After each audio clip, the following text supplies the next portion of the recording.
യഥാർത്ഥത്തില് നമ്മൾ സാധാരണ പറയുന്നുണ്ടല്ലോ, മഞ്ഞപ്പിത്തം പിടിച്ചാൽ എല്ലാം മഞ്ഞയായി തോന്നുന്നു. ആ പറഞ്ഞ പണിയാത്. ഈ കോടികളും കൊണ്ട് ഇങ്ങനെ നടക്കണമെന്ന് തോന്നും. ഒലത്തും കൂടിണ്ട്, ബലത്തും കൂടിണ്ട്, മറ്റൊരത്തും കൂടിണ്ട് എന്ന് ഓർക്ക് തോന്നുന്നുണ്ടാകും. അതിന് നമുക്ക് നിവൃത്തിയൊന്നുമില്ല. ഇനി ഈ ഒരു ആയത്ത് ഞാൻ ദുർവ്യാഖ്യാനിച്ചുവെന്നാണെങ്കിൽ അത് പ്രചാരണം വന്ന അന്ന് മുതൽ ഇന്നലെ നടന്ന മുഖാമുഖങ്ങളിലെല്ലാം ഞാൻ പറഞ്ഞു, ഈ ആയത്ത് ദുർവ്യാഖ്യാനിച്ചുവെന്നാണെങ്കിൽ അത് സ്ഥാപിക്കാൻ, അത് തെളിയിക്കാൻ സാധിക്കുമോ? നമുക്കത് വെച്ച് ചർച്ച ചെയ്യാം. സാക്ഷാൽ അബ്ദുറഹ്മാൻ സഫി ചർച്ച ചെയ്യാൻ നമുക്ക് ഈ ഒരു ആയത്ത് എന്ന ആയത്തില് ഇസ്തിംതാഅ് മുഴുവനും അല്ലെങ്കിൽ അതിന്റെ വകഭേദമായ ഇസ്തിആനത്ത് മുഴുവനും ശിർക്ക് തന്നെയാണ് എന്ന് ഈ ആയത്ത് ഉദ്ധരിച്ചുകൊണ്ട് ഖുർആൻ വ്യാഖ്യാതാക്കൾ പറഞ്ഞിട്ടുണ്ട്. ഇല്ലേ? ശിർക്കായതും അല്ലാത്തതുമായ ഇസ്തിംതാഅുകളെ വ്യാഖ്യാതാക്കൾ പറഞ്ഞുവോ? ഇല്ലേ? ചർച്ച ചെയ്യാൻ നമുക്ക് സാക്ഷാൽ അബ്ദുറഹ്മാൻ സലഫി തന്നെ വരണം എങ്കിൽ നമുക്ക് ചർച്ച ചെയ്യാം. ഞാൻ കൊടുവള്ളി മുഖാമുഖത്തിൽ ഇത് പറഞ്ഞപ്പോ ഒരാളെ പിറ്റേന്ന് വിളിച്ചു ചോദിച്ചു, ഹനീഫ് കായക്കൊടിയുമായി ഇരിക്കാൻ ധൈര്യം ഉണ്ടോ ചോദിക്കുന്നുണ്ട് എന്ന്. ഞാൻ പറഞ്ഞു, കായക്കൊടിയുമായിട്ട് ഇരുന്നല്ലോ കോഴിച്ചനയില്. അവിടെ വന്നത് നാസസുല്ലമയ്ക്ക് കിതാബ് എടുത്ത് കൊടുക്കാനോ. അപ്പൊ നാസസുല്ലമയെക്കാളും താഴെയാണ് കായക്കൊടി എന്ന് മനസ്സിലായി. അതുകൊണ്ട് കായക്കൊടിയേക്കാളും മേലുള്ള സുല്ലമയുമായി നടത്തിയ സ്ഥിതിക്ക് പിന്നെ ഇനിയിപ്പോ അതിലും താഴെയുള്ള ആളൊക്കെ അർത്ഥം മോശല്ലേ? നല്ലൊരു മല്ലനായ മനുഷ്യൻ വന്നിട്ട് സ്റ്റണ്ട് കൂടെ കണ്ടു വെച്ചു. സ്റ്റണ്ട് കൂടി ഓരെ മലർത്തി അടിച്ചു. അപ്പൊ വേറെ എത്ര ബോധത്വം വരിക? ഇന്നേറ്റുണ്ടോന്ന് പോടാ ചങ്ങ, ഇഞ്ഞെന്താ ജീവിക്കൂലേ? അപ്പൊ നാസസുല്ലമി എന്ന ഓരോ ഏറ്റവും വലിയ ആള് അയാൾക്ക് കിതാബ് എടുത്ത് കൊടുക്കാൻ എന്ന പേരിൽ കായക്കൊടിയെ കൊണ്ടുവന്നു. പക്ഷെ കായക്കൊടി വന്നെങ്കിലും കിതാബ് കൊണ്ടുവരാൻ മറന്നു. അത് വേറെ വിഷയട്ടാ. വ്യവസ്ഥ ഉണ്ടാക്കിയപ്പോ, സംവാദത്തിന് വ്യവസ്ഥ തയ്യാറാക്കിയപ്പോ ഞാനും സുല്ലമിയും തമ്മിലാണ് സംവാദം നടക്കേണ്ടത്. ആ നിലക്കാണ് അത് ഉണ്ടായി വന്നതും. അങ്ങനെ വ്യവസ്ഥക്ക് തയ്യാറായി അവസാനം നാസസുല്ലമി പറഞ്ഞു, എനിക്ക് 2 സഹായികൾ വേണം സംവാദത്തിന്. ഞാൻ പറഞ്ഞു, സുല്ലമി ഇത് ന്യായമല്ലല്ലോ. നിങ്ങൾ നാട് നിങ്ങൾ പ്രസംഗിക്കുന്നു, ഞാനും പ്രസംഗിക്കുന്നു, അതൊന്നും സഹായികൾ ഉണ്ടായിട്ടല്ല. അതുകൊണ്ട് ഇത് ന്യായമായ ആവശ്യമില്ല. മൂപ്പര് പറഞ്ഞു, അല്ല എനിക്ക് കിതാബ് എടുത്ത 2 ആൾ വേണം എന്നാ. ഞാൻ പറഞ്ഞു, നിങ്ങൾ കൊണ്ടുവരുന്ന കിതാബല്ലേ ഉണ്ടാവുള്ളൂ, അത് ഞാൻ എടുത്തരാം. ഏതായാലും മൂപ്പര് കൊണ്ടുവരുന്ന കിതാബല്ലേ ഉള്ളൂ, അത് ഞാൻ എടുത്തരാം. അദ്ദേഹം നിങ്ങൾ ആ മനസ്സിന് ഞാൻ നന്ദി പറയുന്നു, പക്ഷെ ഏതായാലും അത് ന്യായമല്ലല്ലോ, എനിക്ക് 2 ആൾ വേണം, അല്ലാതെ കഴിയില്ല. അപ്പൊ ഞാൻ പറഞ്ഞു, എന്നാ പിന്നെ കഴിയാത്തൊരു പണി ഒരാളെ മേല് കെട്ടിവെക്കുന്നത് ശരിയല്ലല്ലോ. അതുകൊണ്ട് നിങ്ങൾക്കത് ആവശ്യമാണെങ്കിൽ നിങ്ങൾ കൊണ്ടുവരാം. എനിക്കത് ആളെ ആവശ്യമില്ല. ഇനിയിപ്പോ നിങ്ങൾ ആവശ്യം ഉന്നയിക്കുമ്പോൾ ഞാൻ എതിർക്കുന്നില്ല. അതുകൊണ്ട് 2 ആൾക്കും വേണമെങ്കിൽ 2 പേരെ കൊണ്ടുവരാൻ എഴുതുക. അങ്ങനെയാണ് സഹായിയെ കൊണ്ട് അങ്ങനെ വാദിച്ച് വാശി പിടിച്ച് കിതാബ് എടുത്തരാൻ ഞാൻ എടുത്തരാന്ന് പറഞ്ഞിട്ട് അത് പോരാന്ന് പറഞ്ഞിട്ടാണ് 2 ആളെ കൊണ്ടുവന്നത്. 2 ആളെ കൊണ്ടുവന്നു, പക്ഷെ കിതാബ് കൊണ്ടുവരാൻ മറന്നുപോയി. നമ്മൾ സാധാരണ പറഞ്ഞ പാമ്പടിച്ചോനെ ഹോസ്പിറ്റലിൽ കൊണ്ടുപോയ കഥ ഉണ്ടല്ലോ. നാട്ടിൽ വലിയ സാമൂഹ്യ പ്രവർത്തനായ വീട്ടിൽ പാമ്പടിച്ചപ്പോ എല്ലാരും കൂടെ ഓടിക്കൂടി ആ ഓനെ പാമ്പടിച്ചോ, നമ്മളൊക്കെ പോണ ഹോസ്പിറ്റലിലേക്ക് 10-25 വണ്ടി എല്ലാരും കൂടെ ഉള്ള വണ്ടിയൊക്കെ എടുത്ത് വന്ന് ഒന്നാകെ ലൈറ്റിട്ട് എല്ലാ വണ്ടിയും കൂടി ചീറിപ്പാഞ്ഞ് മെഡിക്കൽ കോളേജിലേക്ക്. അവിടെ ചെന്ന് മുമ്പത്തെ വണ്ടി ഇറങ്ങിയപ്പോ എവിടെയാവന്? അപ്പൊ ആ വണ്ടി ആയി കാണില്ല. അപ്പൊ അടുത്ത വണ്ടി തപ്പി അതിനുമില്ല, 3ാമത്തെ തപ്പി അതുമില്ല. 25 വണ്ടി പരിശോധിച്ചപ്പോൾ പാമ്പ് കടിച്ചോ കയറിയിട്ടില്ല. അപ്പൊ ഈ തിരക്കിനിടയ്ക്ക് പാമ്പ് കടിച്ചോ കയറ്റാൻ വിട്ടുപോയി എന്ന് പറഞ്ഞ പോലെ വാശി പിടിച്ച് 2 ആളില്ലാതെ കഴിയാമൊക്കെ പറഞ്ഞ് എന്നാ ശരി 2 ആളെ കൂട്ടിക്കോ എന്ന് പറഞ്ഞ് 2 ആളെയും കൊണ്ട് വന്ന് ഇവിടെ നോക്കി, എവിടെ സുല്ലമികൾ കിതാബ്? കിതാബ് എടുക്കാൻ മറന്നല്ലോ. പിന്നെന്താ 2 ആളെ കൊണ്ടുവന്നത്? ഈ 2 ആള് പിന്നെന്തിനാ? ഏതായാലും കായക്കൊടി വന്നുകൊണ്ട് മൂപ്പയ്ക്ക് രാവിലെ മുതൽ വൈകുന്നേരം വരെ ക്യാമറ പിടിക്കാനായി. മൂപ്പര് ഫോട്ടോഗ്രാഫായിട്ട് അവിടെ വന്നത്. മൂപ്പര് വന്നിരുന്നപ്പോ തന്നെ മൂപ്പരെ ചെറിയ ഒരു ക്യാമറ ഉണ്ട്, അത് മോണാക്കി മൂപ്പരിങ്ങനെ ഞങ്ങൾ ഷൂട്ട് ചെയ്തിരിക്കുന്നു. കുറച്ച് കഴിഞ്ഞപ്പോ പിന്നെ മൂപ്പയ്ക്കും തോന്നി ഇതുപോലെ കാര്യമൊന്നുമില്ല, മെച്ചമില്ല. പിന്നെ മൂപ്പര് അത് ശ്രദ്ധിക്കാതായി. ഹംസവാക്കായി പിന്നെ ഒരു അങ്ങേയറ്റം വിഷണ്ണനായി മൂപ്പര് വേറെ കോലത്തിരിക്കുകയും ചെയ്തു അവിടെ. അതാണ് 2 ആളെ കൊടുത്തിട്ടുണ്ടായത്. അപ്പൊ ആ ജാള്യത മറക്കാനാണ് പുറത്തിറങ്ങിയിട്ട് ഈ നിലക്കുള്ള ആരോപണങ്ങൾ. അപ്പൊ ഇയാൾ ചോദിച്ചു, കായക്കൊടി മരിക്കാൻ തയ്യാറുണ്ടോ? ഞാൻ പറഞ്ഞു, ഇരുന്നല്ലോ, നാസസുല്ലമിയുടെ കൂടെ കായക്കൊണ്ടായിരുന്നുവല്ലോ.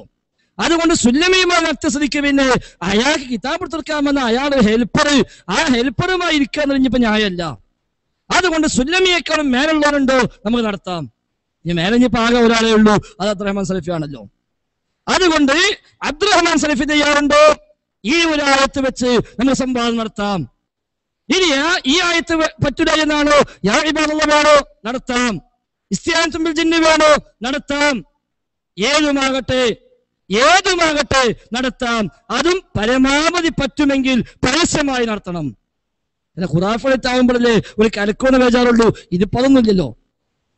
അതുകൊണ്ട് പരസ്യമായിട്ട് ഏതെങ്കിലും മുജാഹിദ് മഹലിൽ ലക്ഷക്കണക്കിന് മുജാഹിദുകൾ ഒരുമിച്ച് കൂടട്ടെ, എന്നിട്ട് പരസ്യമായി ഈ വിഷയത്തിൽ ഒരു സംവാദം നടത്താം. അവസാനം ചോദ്യകർത്താവ് പിന്നെ വിളിച്ചിട്ട് പറഞ്ഞു, അബ്ദുറഹ്മാൻ സലഫി തയ്യാറാണ്, പക്ഷേ സക്കരിയ സ്വലാഹി വേണമെന്നാ പറയണത്. മൂപ്പർക്ക് മനസ്സിലായി അങ്ങനെ വല്ലതും പറഞ്ഞിട്ട് രക്ഷപ്പെടാൻ പറ്റുമോന്ന്. അപ്പൊ ഞാൻ സ്വലാഹിയെ വിളിച്ചു. സ്വലാഹി റെഡിയാണ്, ഞാനും കാത്തിക്കാണ്. ഞാനും കാത്തുക, മൂപ്പരുണ്ടെങ്കിൽ ഞാനും തയ്യാറാ. ശരി, സക്കരിയ സ്വലാഹി റെഡിയാണ്, സലഫി വരട്ടെ എന്ന് പറഞ്ഞു. പിന്നെ അയാളെന്ന് വിളിച്ച് പറഞ്ഞു, അബ്ദുറഹ്മാൻ സലഫി വരികയാണെങ്കിൽ ജമിയത്തുൽ ഉലമയുടെ ആളായിട്ടാണ് വരിക.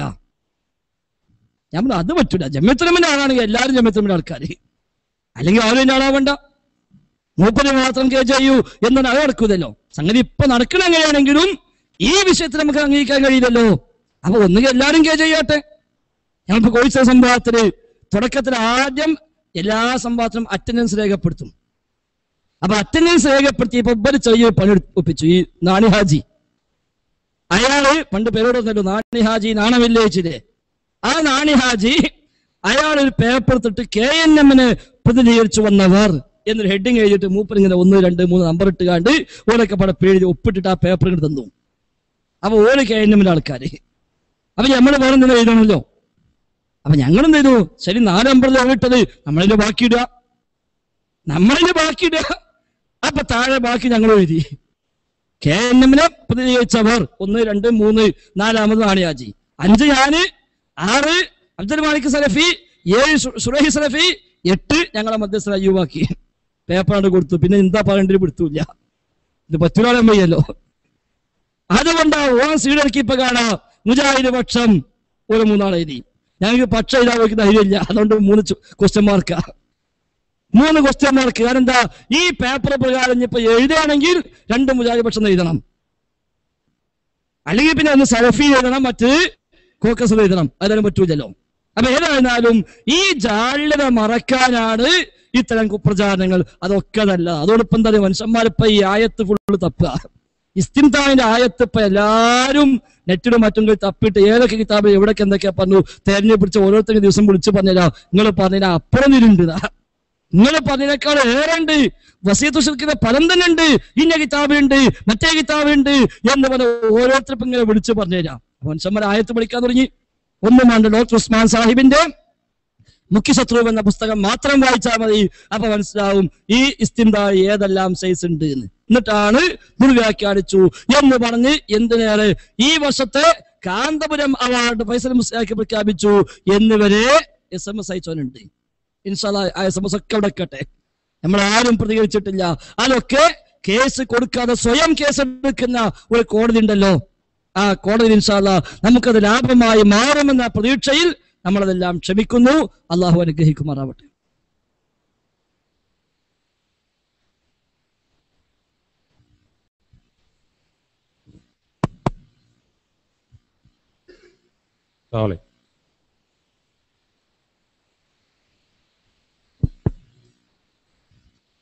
ഈ സഹോദരൻ പറഞ്ഞ പോലെ നമ്മളെ കുറച്ചു കാലമായിട്ട് ഒരു അമിതത്വം നമ്മളിൽ ഉണ്ടായിട്ടുണ്ടല്ലോ. പിന്നെ ഈ നിസ്കരിക്കുന്ന നേരത്തൊരു കൈ ഇളക്കല്, അതേപോലെ സുജൂദിന് എണീക്കുമ്പോൾ ഒരു പുഷപ്പ് അടിച്ചിട്ട് എണീക്കുക, അതേപോലെ കുറെ കാര്യങ്ങൾ. ഇപ്പോ ചെലൂർ പള്ളിയിൽ പോയാല് കാണാം തറാവീക്ക് വിത്തറിന് ഒരു കുനൂത്ത്. അപ്പൊ നമ്മളെ മുജാഹിദീങ്ങളെല്ലാം ഉണ്ടാവും, പിന്നെ മമ്മു. അപ്പൊ അതിൽ കുറെ ആൾക്കാർ കൈ പൊക്കണാകാം, ആൾക്കാർ കൈ കെട്ടണാകാം, ആൾക്കാർ കൈ താത്തിട്ടുണ്ടാകും. അപ്പോ മുജാഹിദുകൾക്ക് എല്ലാവർക്കും ഒരൊറ്റ നിയമല്ലേ. നമ്മളെ ജമാഅത്തിന്റെ പള്ളിയിൽ കാണാം പിന്നെ തറാവീക്ക് കുനൂത്തൊക്കെ. പക്ഷെ മുജാഹിദിന്റെ പള്ളിയിൽ എനിക്ക് 34 വയസ്സായി, ഞാൻ ഇതുവരെ കണ്ടില്ല. അതേപോലെ നമ്മൾ കുറെ കാര്യങ്ങൾ ഇപ്പൊ സക്കരിയ സ്വലാഹി കുറെ മുന്നേ പറഞ്ഞിട്ടുണ്ടല്ലോ, മറ്റേ സിഹർ വലിക്കൂല. സിഹർ വലിക്കുകയാണെങ്കിൽ പിന്നെ അറബ് രാജ്യങ്ങളെല്ലാം കൂടി ഇസ്രായേലിന് അമേരിക്കയ്ക്കെതിരെ ഒരു സിഹർ നടത്തിയാൽ മതിയല്ലോ. പിന്നെ കുറെ കഴിഞ്ഞപ്പോൾ അത് സിഹർ ഫലിക്കലായി. അപ്പൊ എന്താണിത് മുജാഹിദ് പ്രസ്ഥാനത്തിൽ ഇങ്ങനെ മാറ്റങ്ങൾ വന്നുകൊണ്ടിരിക്കുന്നത്? ഒരു വിശദീകരണം.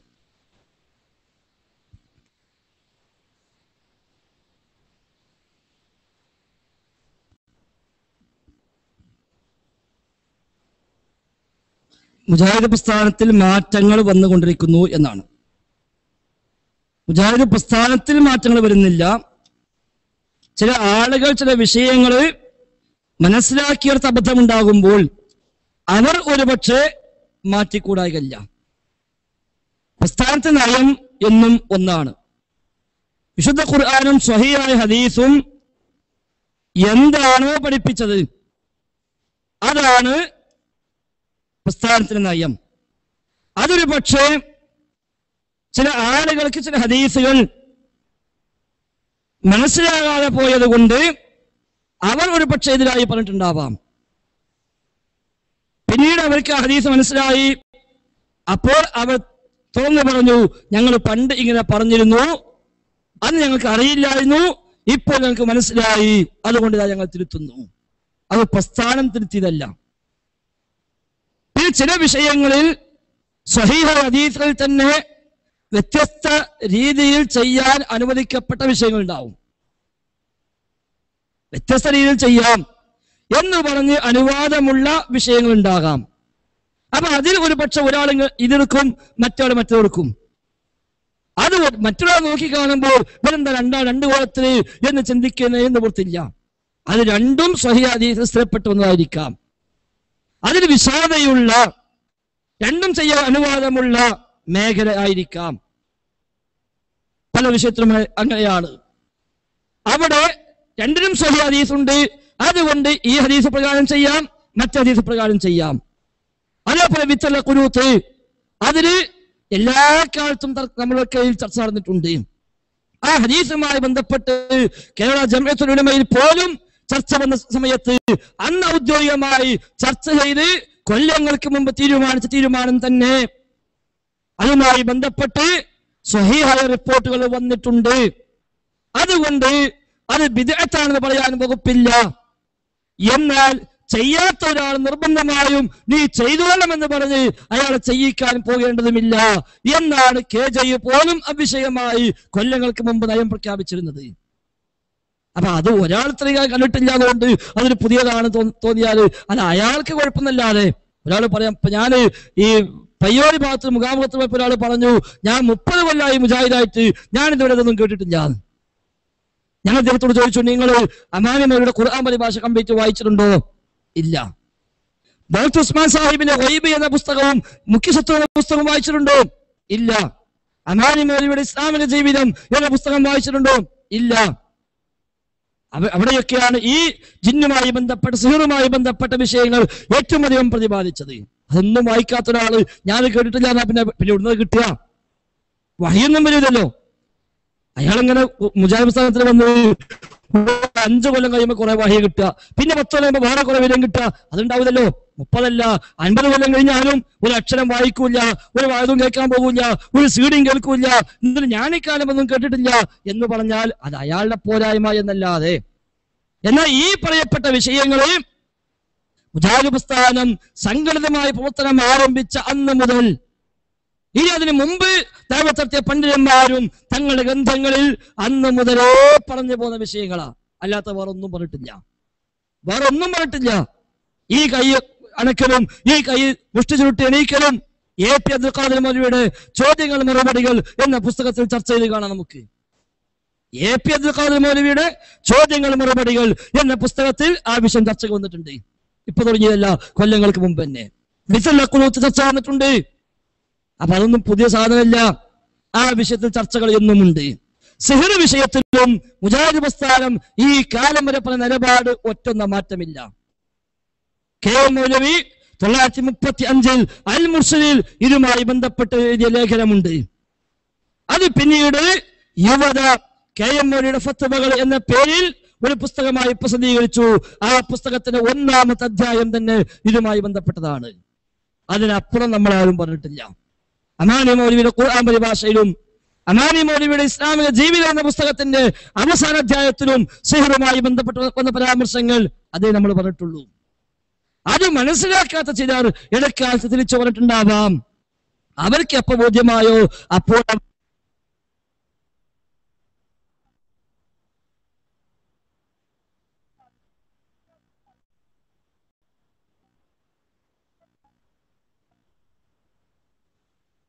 പറഞ്ഞെന്താ, അബ്ദുസ്സലാം സ്വലമിയുടെ ശിഷ്യനായി പോന്ന ആളാണ് സക്കരിയ സ്വലാഹി. അതുകൊണ്ട് സക്കരിയ സ്വലാഹിക്ക് ഇടക്കാലത്ത് ഈ അബ്ദുസ്സലാം സ്വലമി പറഞ്ഞ ആ ഒരു സ്വാധീനമുണ്ടായി. അതുകൊണ്ട് മൂപ്പരൊക്കെ അങ്ങനെ വിശ്വസിച്ചു. അബ്ദുസ്സലാം സ്വലമി അന്നും ഇന്നും പറഞ്ഞെന്താ, സിഹിറിന് യാഥാർത്ഥ്യമില്ല എന്ന് തന്നെയാണ്. അത് വിശ്വസിച്ച് അബ്ദുസ്സലാം സ്വലമിയുടെ കീഴിൽ 6 കൊല്ലം പഠിച്ച് പുറത്തിറങ്ങിയപ്പോൾ സ്വാഭാവികമായും സലാം സ്വലമിന്റെ ശിഷ്യനായപ്പോൾ ആ സ്വാധീനമുണ്ടായി. അതുകൊണ്ട് സക്കരിയ സ്വലാഹി ചില സ്ഥലത്ത് പ്രസംഗിച്ചു, യാഥാർത്ഥ്യമില്ല. പക്ഷേ ആയത്തുകളും ഹദീസുകളും മുൻഗാമികളായ നമ്മുടെ ഇസ്ലാഹി നേതാക്കന്മാർ എഴുതി വെച്ച പുസ്തകങ്ങളും അതെല്ലാം ശ്രദ്ധയിൽപ്പെട്ടപ്പോ സക്കരിയ സ്വലാഹിക്ക് മനസ്സിലായി അബ്ദുസ്സലാം സ്വലമി എന്നെ വഞ്ചിക്കുകയായിരുന്നു. അപ്പൊ ഇനി സ്വലാഹി എന്ത് ചെയ്യണം? സ്ത്രീകളും പറഞ്ഞിന് എന്ന് ഇവിടെ നിൽക്കണോ? അതല്ല, ഈ ബോധ്യമായ പ്രമാണത്തിലേക്ക് മടങ്ങണോ? അദ്ദേഹം മടങ്ങി. എന്ന് അദ്ദേഹം പറഞ്ഞു, ഈ സലാം സ്വലമി ഞങ്ങളൊക്കെ പറഞ്ഞ് വിശ്വസിപ്പിച്ചത് ഇങ്ങനെയായിരുന്നു, അതുകൊണ്ട് ഞാനൊക്കെ പ്രസംഗിച്ചിരുന്നു സിഹിറിന് യാഥാർത്ഥ്യമില്ല എന്ന്. പക്ഷേ അത് ശരിയല്ല, പ്രമാണത്തിന് വിരുദ്ധമാണ്. ഇത്രയും കാലം മുജാഹിദ് പ്രസ്ഥാനം പറഞ്ഞ ആദർശത്തിന് വിരുദ്ധമാണ് എന്ന് എനിക്ക് ബോധ്യമായി എന്ന് അദ്ദേഹം തുറന്നു പറഞ്ഞു. അല്ല, പ്രസ്ഥാനം ആ രംഗത്ത് എവിടെ മാറ്റിയിട്ടില്ല, മാറ്റേണ്ട കാര്യം ഉണ്ടായിട്ടുമില്ല. പിന്നെ ഒരു കാലത്ത് സ്വഹിയാണ് എന്ന് ധരിച്ചൊരു ഹദീസ് ഒരു പക്ഷെ കുറച്ച് കഴിയുമ്പോൾ സ്വഹി അല്ല എന്ന് ബോധ്യമായാൽ ആ ഹദീസ് പ്രകാരം അന്ന് പറഞ്ഞ തീരുമാനം അത് ശരിയല്ല എന്ന് പറയേണ്ടി വരും. അത് തീർച്ചയാണ്. നമ്മുടെ പാഠപുസ്തകങ്ങളിൽ പോലും എത്രയോ റിപ്പോർട്ടുകൾ നമ്മൾ ആദ്യം ഉന്നയിച്ചത് പിന്നെ സ്വഹി അല്ല മനസ്സിലായപ്പോൾ മാറ്റിവെച്ചിട്ടുണ്ട്. ഉദാഹരണമായി നബിദിനാഘോഷവുമായി ബന്ധപ്പെട്ട്, പ്രവാചക സ്നേഹവുമായി ബന്ധപ്പെട്ട് കാലങ്ങളായി പലരും പറഞ്ഞിരുന്നു, മൻ അഹബ്ബ സുന്നത്തി ഫഖദ് അഹബ്ബനി വമൻ അഹബ്ബനി കാന മഈ ഫിൽ ജന്ന. എന്നെ സുന്നത്തിനെ ആര് സ്നേഹിച്ചുവോ അവൻ എന്നെ സ്നേഹിച്ചു, എന്നെ ആര് സ്നേഹിച്ചുവോ അവൻ സ്വർഗത്തിൽ കടന്നു. ആശയം ശരിയാണ്. പക്ഷെ ആ ഹദീസ് ആ പദങ്ങളിൽ നബിയിൽ നിന്ന് സ്വഹിയായി വന്നിട്ടില്ല. എത്രയോ കാലം നമ്മളൊക്കെ എഴുതുകയും പറയുകയും പ്രസംഗിക്കുകയും ചെയ്തു. സൂക്ഷ്മ പഠനം നടത്തിയ പണ്ഡിതന്മാർക്ക് രേഖപ്പെടുത്തിയ കിതാബുകളിൽ ഇത് സ്വഹിയല്ല. ആ കിതാബുകൾ വായിക്കാനും ഇത് പഠിക്കാനും അവസരം ഉണ്ടായപ്പോഴോ ഇനി ഹദീസ് നബി പറഞ്ഞു എന്ന് പറഞ്ഞിട്ട് പറയാൻ പറ്റൂല എന്ന് മനസ്സിലായി. അതേപോലെ ഖൈറുൽ ഖുറൂനി ഖർനി സുമ്മല്ലദീന യലൂനഹും സുമ്മല്ലദീന യലൂനഹും അത് പറയാത്ത ആരാ അവിടെ ഉള്ളത്? പക്ഷേ മുൻഗാമികളായ പണ്ഡിതന്മാർ തന്നെ തങ്ങളുടെ ഗ്രന്ഥങ്ങൾ രേഖപ്പെടുത്തിയിട്ടുണ്ട്, ഇങ്ങനെ ഒരു പദം ഹദീസിൽ വന്നിട്ടില്ല. ഖൈറുൽ ഖുറൂനി ഖർനി എന്ന പദം വന്നിട്ടില്ല. ഖൈറുൻ നാസി ഖർനി എന്നുണ്ട്, ഖൈറു ഉമ്മത്തി ഖർനി എന്നുണ്ട്, അല്ലാതെ ഖൈറുൽ ഖുറൂനി ഖർനി എന്നൊരു പദം ഹദീസിൽ വന്നിട്ടില്ല. നമ്മളൊക്കെ നിർത്തി. അപ്പൊ സ്വഹീഹ് ആണ് എന്ന് ധരിച്ചുകൊണ്ട് ചില ഹദീസുകൾ പറയാറുണ്ടാവാം. അത് പിന്നെ നമ്മൾ സ്വഹീഹ് അല്ലാതെ മനസ്സിലാവുമ്പോൾ തിരുത്തേണ്ടി വരും. ഒരു മടവൂരിൽ നിൽക്കുന്ന സുല്ലമി അയാൾ എന്നോട് പറഞ്ഞത്, ഞാൻ കൊല്ലങ്ങളായി പറയുന്ന കുറെ ഹദീസുകൾ, ആ ഹദീസൊക്കെ നാസുദ്ദീൻ അൽബാനി ദഈഫാന്ന് പറഞ്ഞു. എനിക്ക് അതാ മൂപ്പോടുള്ള ദേഷ്യം എന്ന് പറഞ്ഞു. എനിക്ക് അൽബാനിയുള്ള ദേഷ്യത, ഞാൻ കുറെ കാലമായി പ്രസംഗിക്കുന്ന ഹദീസ് അതൊക്കെ ഇതൊക്കെ സ്വഹീഹല്ല എന്നാ അൽബാനി പറഞ്ഞത്, അതാണ് മൂപ്പോട് എനിക്ക് ഒരു ദേഷ്യം. ആ പറഞ്ഞത് അംഗീകരിക്കാന്നല്ലാതെ അൽബാനി കൃത്യമായി കാരണം സഹിത പറഞ്ഞു എന്തുകൊണ്ട് സ്വഹീഹല്ല എന്ന് പറഞ്ഞിട്ടുണ്ട്. പഠിച്ചപ്പോ എത്രയും കാലം അറിയാതെ ഞാൻ അത് പ്രസംഗിച്ചു പോയല്ലോ. കാരണം റസൂലുള്ളാഹി പറഞ്ഞിട്ട് അസ്തഗ്ഫിറുല്ലാഹ് എന്ന് പറയാൻ വേണ്ടത്, അതിന് പകരം സ്വഹീഹല്ല എന്ന് ബോധ്യപ്പെടുത്തി കൊടുത്ത് ആളോട് ദേഷ്യം കാണിക്കുക, അതാണ് അപകടം എന്ന് നമ്മൾ തിരിച്ചറിയുക. അടുത്താളെ. അസ്സലാമു അലൈക്കും. ജിന്നിനെയാണോ മലക്കിനെയാണോ ആദ്യം സൃഷ്ടിച്ചത്? അള്ളാഹു മലക്കുകളോട് സുജൂദ് ചെയ്യാൻ പറഞ്ഞപ്പോ ഇബ്ലീസ് ഒഴികെയുള്ള എല്ലാ മലക്കുകളും സുജൂദ് ചെയ്തു, ഇബ്ലീസ് മാത്രം സുജൂദ് ചെയ്തില്ല. അപ്പൊ ഇബ്ലീസ് മലക്കിന്റെ ഗണത്തിൽ പെടുമോ? അള്ളാഹു താല നിർദ്ദേശിച്ചെല്ലാം അപ്പടി സ്വീകരിച്ചതെന്നാണ് മലക്കുകൾ. അപ്പോൾ ഇബ്ലീസ് എന്തുകൊണ്ട് അതിൽ നിന്ന് വ്യതിചലിച്ചു?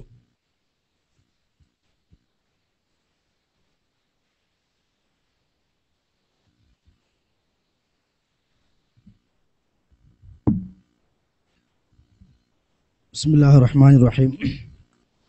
ആദം അലൈഹി സ്വലാത്തു വസ്സലാമിന്റെ മുന്നിൽ സുജൂദ് ചെയ്യുവാനുള്ള കൽപ്പന അള്ളാഹുവിന്റെ ഭാഗത്തു നിന്നുണ്ടായത് മലക്കുകളോട് മാത്രമായിരുന്നില്ല എന്നാണ് ഖുർആനിൽ മനസ്സിലാക്കാൻ സാധിക്കുന്നത്. മലക്കുകളോട് ആദമിന്റെ മുമ്പിൽ സുജൂദ് ചെയ്യാൻ പറഞ്ഞു എന്നുള്ളത് വ്യക്തമാണ്. വൈദ് ഖുൽനാ ലിൽ മലായികത്തി ഇസ്ജുദൂ ലി ആദമ. അപ്പൊ അവിടെ ബാക്കി ഭാഗമാണ് ഫസജദു ഇല്ല ഇബ്ലീസ. സാധാരണയായി ആളുകൾ സംശയം ചോദിക്കാറുണ്ട്, ഇബ്ലീസിനോടോ അല്ലെങ്കിൽ ജിന്നുവർഗത്തോടോ അള്ളാഹു ആദം നബിയുടെ മുമ്പിൽ സുജൂദ് ചെയ്യാൻ കൽപ്പിച്ചിട്ടുണ്ടോ ഇവിടെ മലക്കുകളോടല്ലേ പറഞ്ഞത്, പിന്നെ എന്തിനാണ് അതിന്റെ പേരിൽ ഇബ്ലീസിനെ ആക്ഷേപിക്കുന്നത് എന്ന്. സൂറത്തു സ്വാദില് വരുന്ന ഒരു ആയത്തിൽ കാണാൻ സാധിക്കും, ഇബ്ലീസ് സുജൂദ് ചെയ്യാതിരുന്നപ്പോ, ആ സന്ദർഭം കഴിഞ്ഞപ്പോ അല്ലാഹു തആല ചോദിച്ച ഒരു കാര്യം, വമാ മനഅക ഇത് അമർത്തുക, നിന്നോട് ഞാൻ ആദമിന്റെ മുമ്പിൽ സുജൂദ് ചെയ്യാനുള്ള കൽപ്പന നൽകിയപ്പോൾ നീ എന്തുകൊണ്ട് സുജൂദ് ചെയ്തില്ല എന്നുള്ള ചോദ്യം അല്ലാഹു തആല ഇബ്ലീസിനോട് തിരിച്ചു ചോദിക്കുന്നുണ്ട്. അപ്പൊ അതിന്റെ അർത്ഥം കൽപ്പന മലക്കുകളോട് മാത്രമല്ല ജിന്നുവർഗത്തിൽപ്പെട്ട ഇബ്ലീസിനോടും സുജൂദ് ചെയ്യാൻ ഉണ്ടായിരുന്നു എന്നാണ് വിശുദ്ധ ഖുർആനിലുള്ള മൊത്തത്തിലെ പരാമർശം മനസ്സിലാക്കാൻ സാധിക്കുന്നത്. പിന്നെ ആ അള്ളാഹു മലക്കുകളോടല്ലേ കൽപ്പിച്ചത്, അതുകൊണ്ട് ഇബ്ലീസും മലക്കുവർഗത്തിൽപ്പെട്ടവനാണോ, അതുകൊണ്ടാണല്ലോ ചെയ്യാത്തതിന്റെ പേരിൽ ആക്ഷേപിച്ചത് എന്നും ചില ആളുകൾ ന്യായീകരിക്കാറുണ്ട്. യഥാർത്ഥത്തിൽ സുജൂദ് ചെയ്യാതിരുന്ന ആ ഇബ്ലീസിനെ സംബന്ധിച്ച് സൂറത്തുൽ കഹ്ഫിൽ അല്ലാഹു പറഞ്ഞത് വകാന മിനൽ ജിന്നി ഫഫസഖ അൻ അംരി റബ്ബിഹി അഫതത്തഖിദൂനഹു വദുരിയതഹു ഔലിയാ മിൻ ദൂനി വഹും ലക്കും അദുവ്വുൻ ബിസലില്ലാലിമീന ബദല എന്നാണ് അല്ലാഹു പറഞ്ഞത്. അവിടെ പറഞ്ഞത് വകാന മിനൽ ജിന്നി, ഈ ഇബ്ലീസ് ആദം അലൈഹി സ്വലാത്തു വസ്സലാമിന് മുമ്പിൽ സുജൂദ് ചെയ്യാതെ ധിക്കാരം പ്രവർത്തിച്ചവൻ വകാന മിനൽ ജിന്നി, ജിന്നുവർഗത്തിൽപ്പെട്ടവനായിരുന്നു. അവൻ മലക്ക് വർഗത്തിൽപ്പെട്ടയാളല്ല, ജിന്നുവർഗത്തിൽപ്പെട്ടവൻ തന്നെയാണ് എന്ന് വ്യക്തമായി വിശുദ്ധ ഖുർആൻ പറഞ്ഞിരിക്കെ ആ ഒരു വിഷയത്തിൽ പിന്നെ നമുക്ക് ആ ഒരു സംശയം ആവശ്യമില്ല. അപ്പോ കൽപ്പന അള്ളാഹു മലക്കുകളോടും ചെയ്തിട്ടുണ്ട്, അതോടൊപ്പം ജിന്നുവർഗത്തിൽപ്പെട്ട ഇബ്ലീസിനോടും കൽപ്പിച്ചിട്ടുണ്ട്. അതുകൊണ്ടാണ് ഇബ്ലീസ് മറുപടി പറഞ്ഞത് എന്ത്, അസ്ജുദു ലിമൻ ഖലഖ്ത തീനാ, നീ മണ്ണുകൊണ്ട് സൃഷ്ടിക്കപ്പെട്ടവന് ഞാൻ സുജൂദ് ചെയ്യുകയോ, മറ്റൊരു സ്ഥലത്ത് ഞാൻ എന്നെക്കാൾ അവൻ താഴ്ന്ന നിലവാരത്തിലാണ്, ഞാൻ അവനേക്കാൾ ഉയർന്ന സ്ഥാനത്താണ്, അങ്ങനെയുള്ള ഞാൻ ഇവന് വേണ്ടി സുജൂദ് ചെയ്യുകയോ എന്ന് ഇബ്ലീസ് ധിക്കാരപൂർവ്വം ചോദിച്ചു എന്ന് വിശുദ്ധ ഖുർആൻ പഠിപ്പിക്കുന്നുണ്ട്. അപ്പോ രണ്ട് കാര്യങ്ങൾ, അള്ളാഹുവിന്റെ കൽപ്പന മലക്കുകളോടും ഇബ്ലീസിനോടും ഉണ്ടായിട്ടുണ്ട്. ഇബ്ലീസ് മലക്കു വർഗത്തിൽപ്പെട്ടവരല്ല, ജിന്നു വർഗത്തിൽപ്പെട്ട ആളുകളാണ്.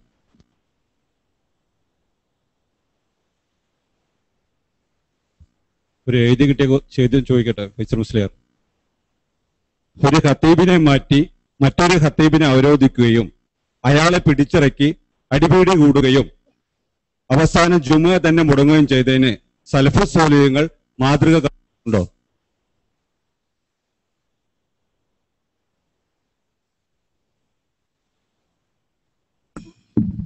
അങ്ങനെ മാതൃക ഉള്ളതായി എവിടെയും കാണില്ല. നമ്മുടെ നാട്ടിൽ ഈ കോക്കസുകാരാണ് ഇപ്പോൾ ആദ്യമായി ആ പണി ചെയ്തത്. ചോദ്യം വരാനുള്ള കാരണം 2 ദിവസം മുമ്പ് മാധ്യമത്തിൽ വന്ന ഒരു വാർത്തയായിരിക്കാം എന്നാണ് ഞാൻ മനസ്സിലാക്കുന്നത്. മഞ്ചേരി ടൗണിലെ ഇസ്ലാഹി ക്യാമ്പസ് മസ്ജിദിൽ നിലവിലുള്ള ഖത്തീബിനെ മാറ്റി മറ്റൊരു ഖത്തീബിനെ നിശ്ചയിക്കാൻ മാസങ്ങളായി ആ പള്ളി കമ്മിറ്റി ആലോചിച്ചുകൊണ്ടിരിക്കുന്നു. അവിടെ നിലവിൽ ഖുതുബ നിർവഹിക്കുന്ന ഖത്തീബ്, അദ്ദേഹത്തിന് ഖുതുബ താല്പര്യമുള്ള ആളുകളുണ്ട്, താല്പര്യമില്ലാത്ത ആളുകളുണ്ട്. അദ്ദേഹത്തിന്റെ പ്രത്യേകത, ഖുതുബയിൽ പരലോകം പറഞ്ഞാലും മനുഷ്യന്മാർ ചിരിക്കും. അവിടെയും കുറച്ച് വിറ്റടിച്ചിട്ടാണ് അബ്ദുറഹ്മാൻ ഫാറൂഖി ഖുതുബ നിർവഹിക്കാറുള്ളത്. അതുകൊണ്ട് ആ ഖത്തീബ് ആളുകൾക്ക് തസ്കിയത്ത് കിട്ടുന്നില്ല എന്ന അഭിപ്രായമുള്ളവരുണ്ട്. അതല്ല, ആ ഖുതുബയെ ഇഷ്ടപ്പെടുന്ന മനുഷ്യന്മാരുണ്ട്. അപ്പൊ ഏത് ഖുതുബയും അങ്ങനെ തന്നെയാണ്, 2 തരം വീക്ഷണക്കാരുണ്ടാവും. അങ്ങനെ കമ്മിറ്റി മാസങ്ങളായി ആലോചിക്കുന്നു ഖത്തീബിനെ മാറ്റണം. അനുയോജ്യനായ ഒരാളെ കിട്ടാൻ അവർ അന്വേഷിച്ച് നടന്നു. കിട്ടാത്തത് കൊണ്ട് ഇതുവരെയും മാറ്റിയില്ല. അങ്ങനെ ഇരിക്കെ 1 മാസം മുമ്പ് ഞാൻ 6 വർഷമായി ഖുതുബ നിർവഹിക്കുന്ന പള്ളിയിൽ എനിക്ക് ഖുതുബ തടയപ്പെട്ടു.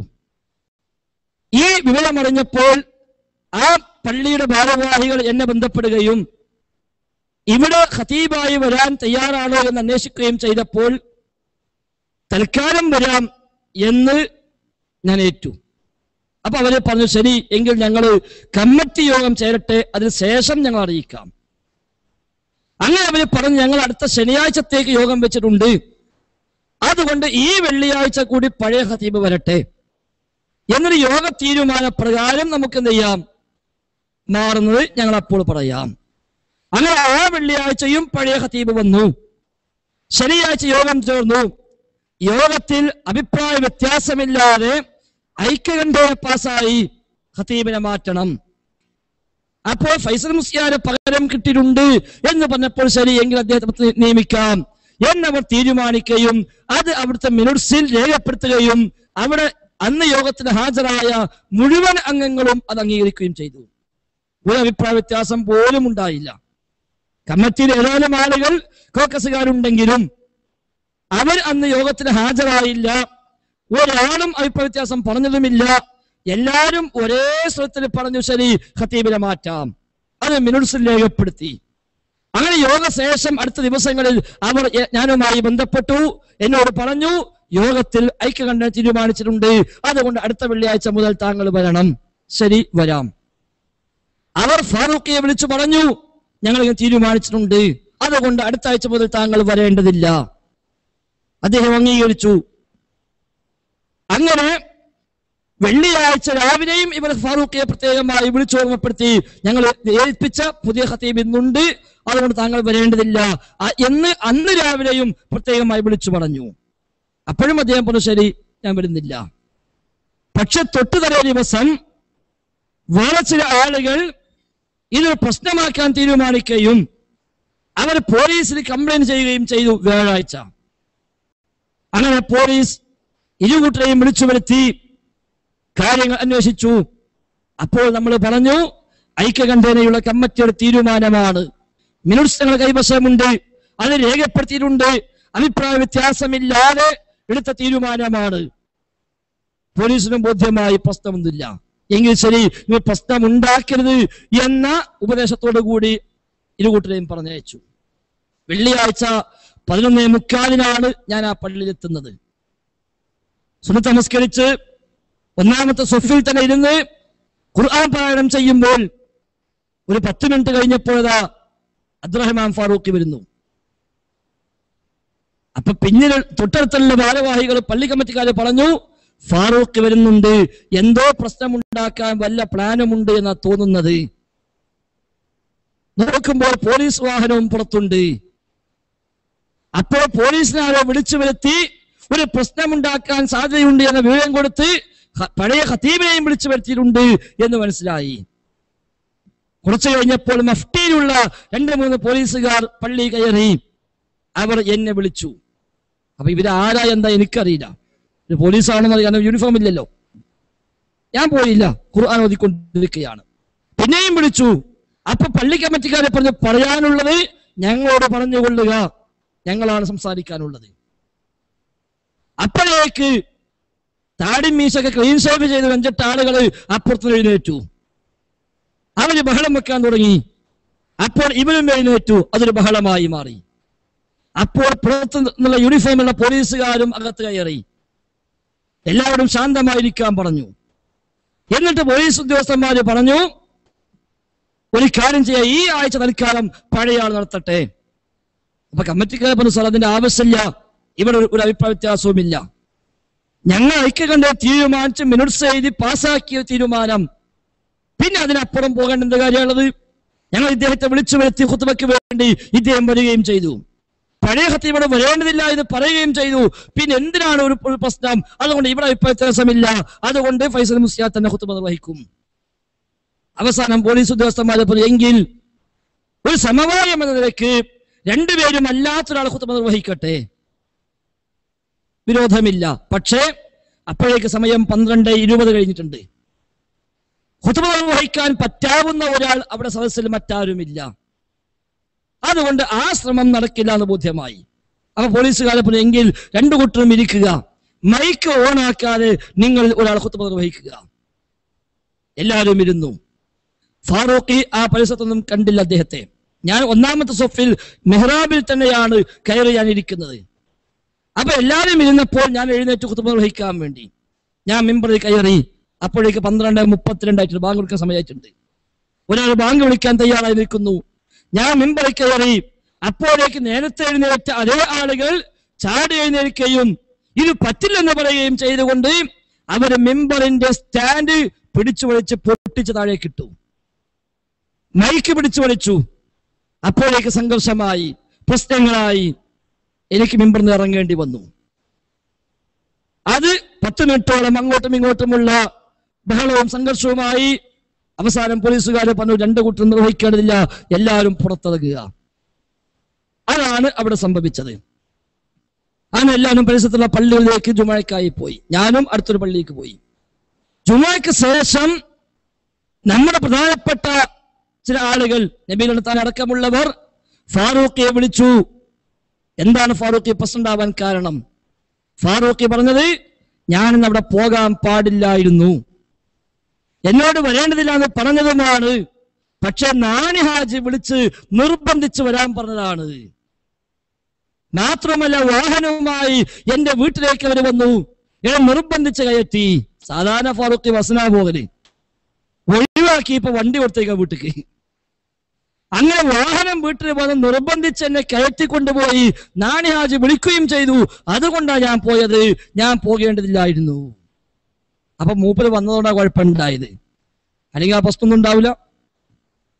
അപ്പൊ ഈ നാണി ഹാജി തന്നെയാണ് എല്ലാ സ്ഥലത്തും കുഴപ്പമുണ്ടാക്കാൻ പറ്റുന്നത്.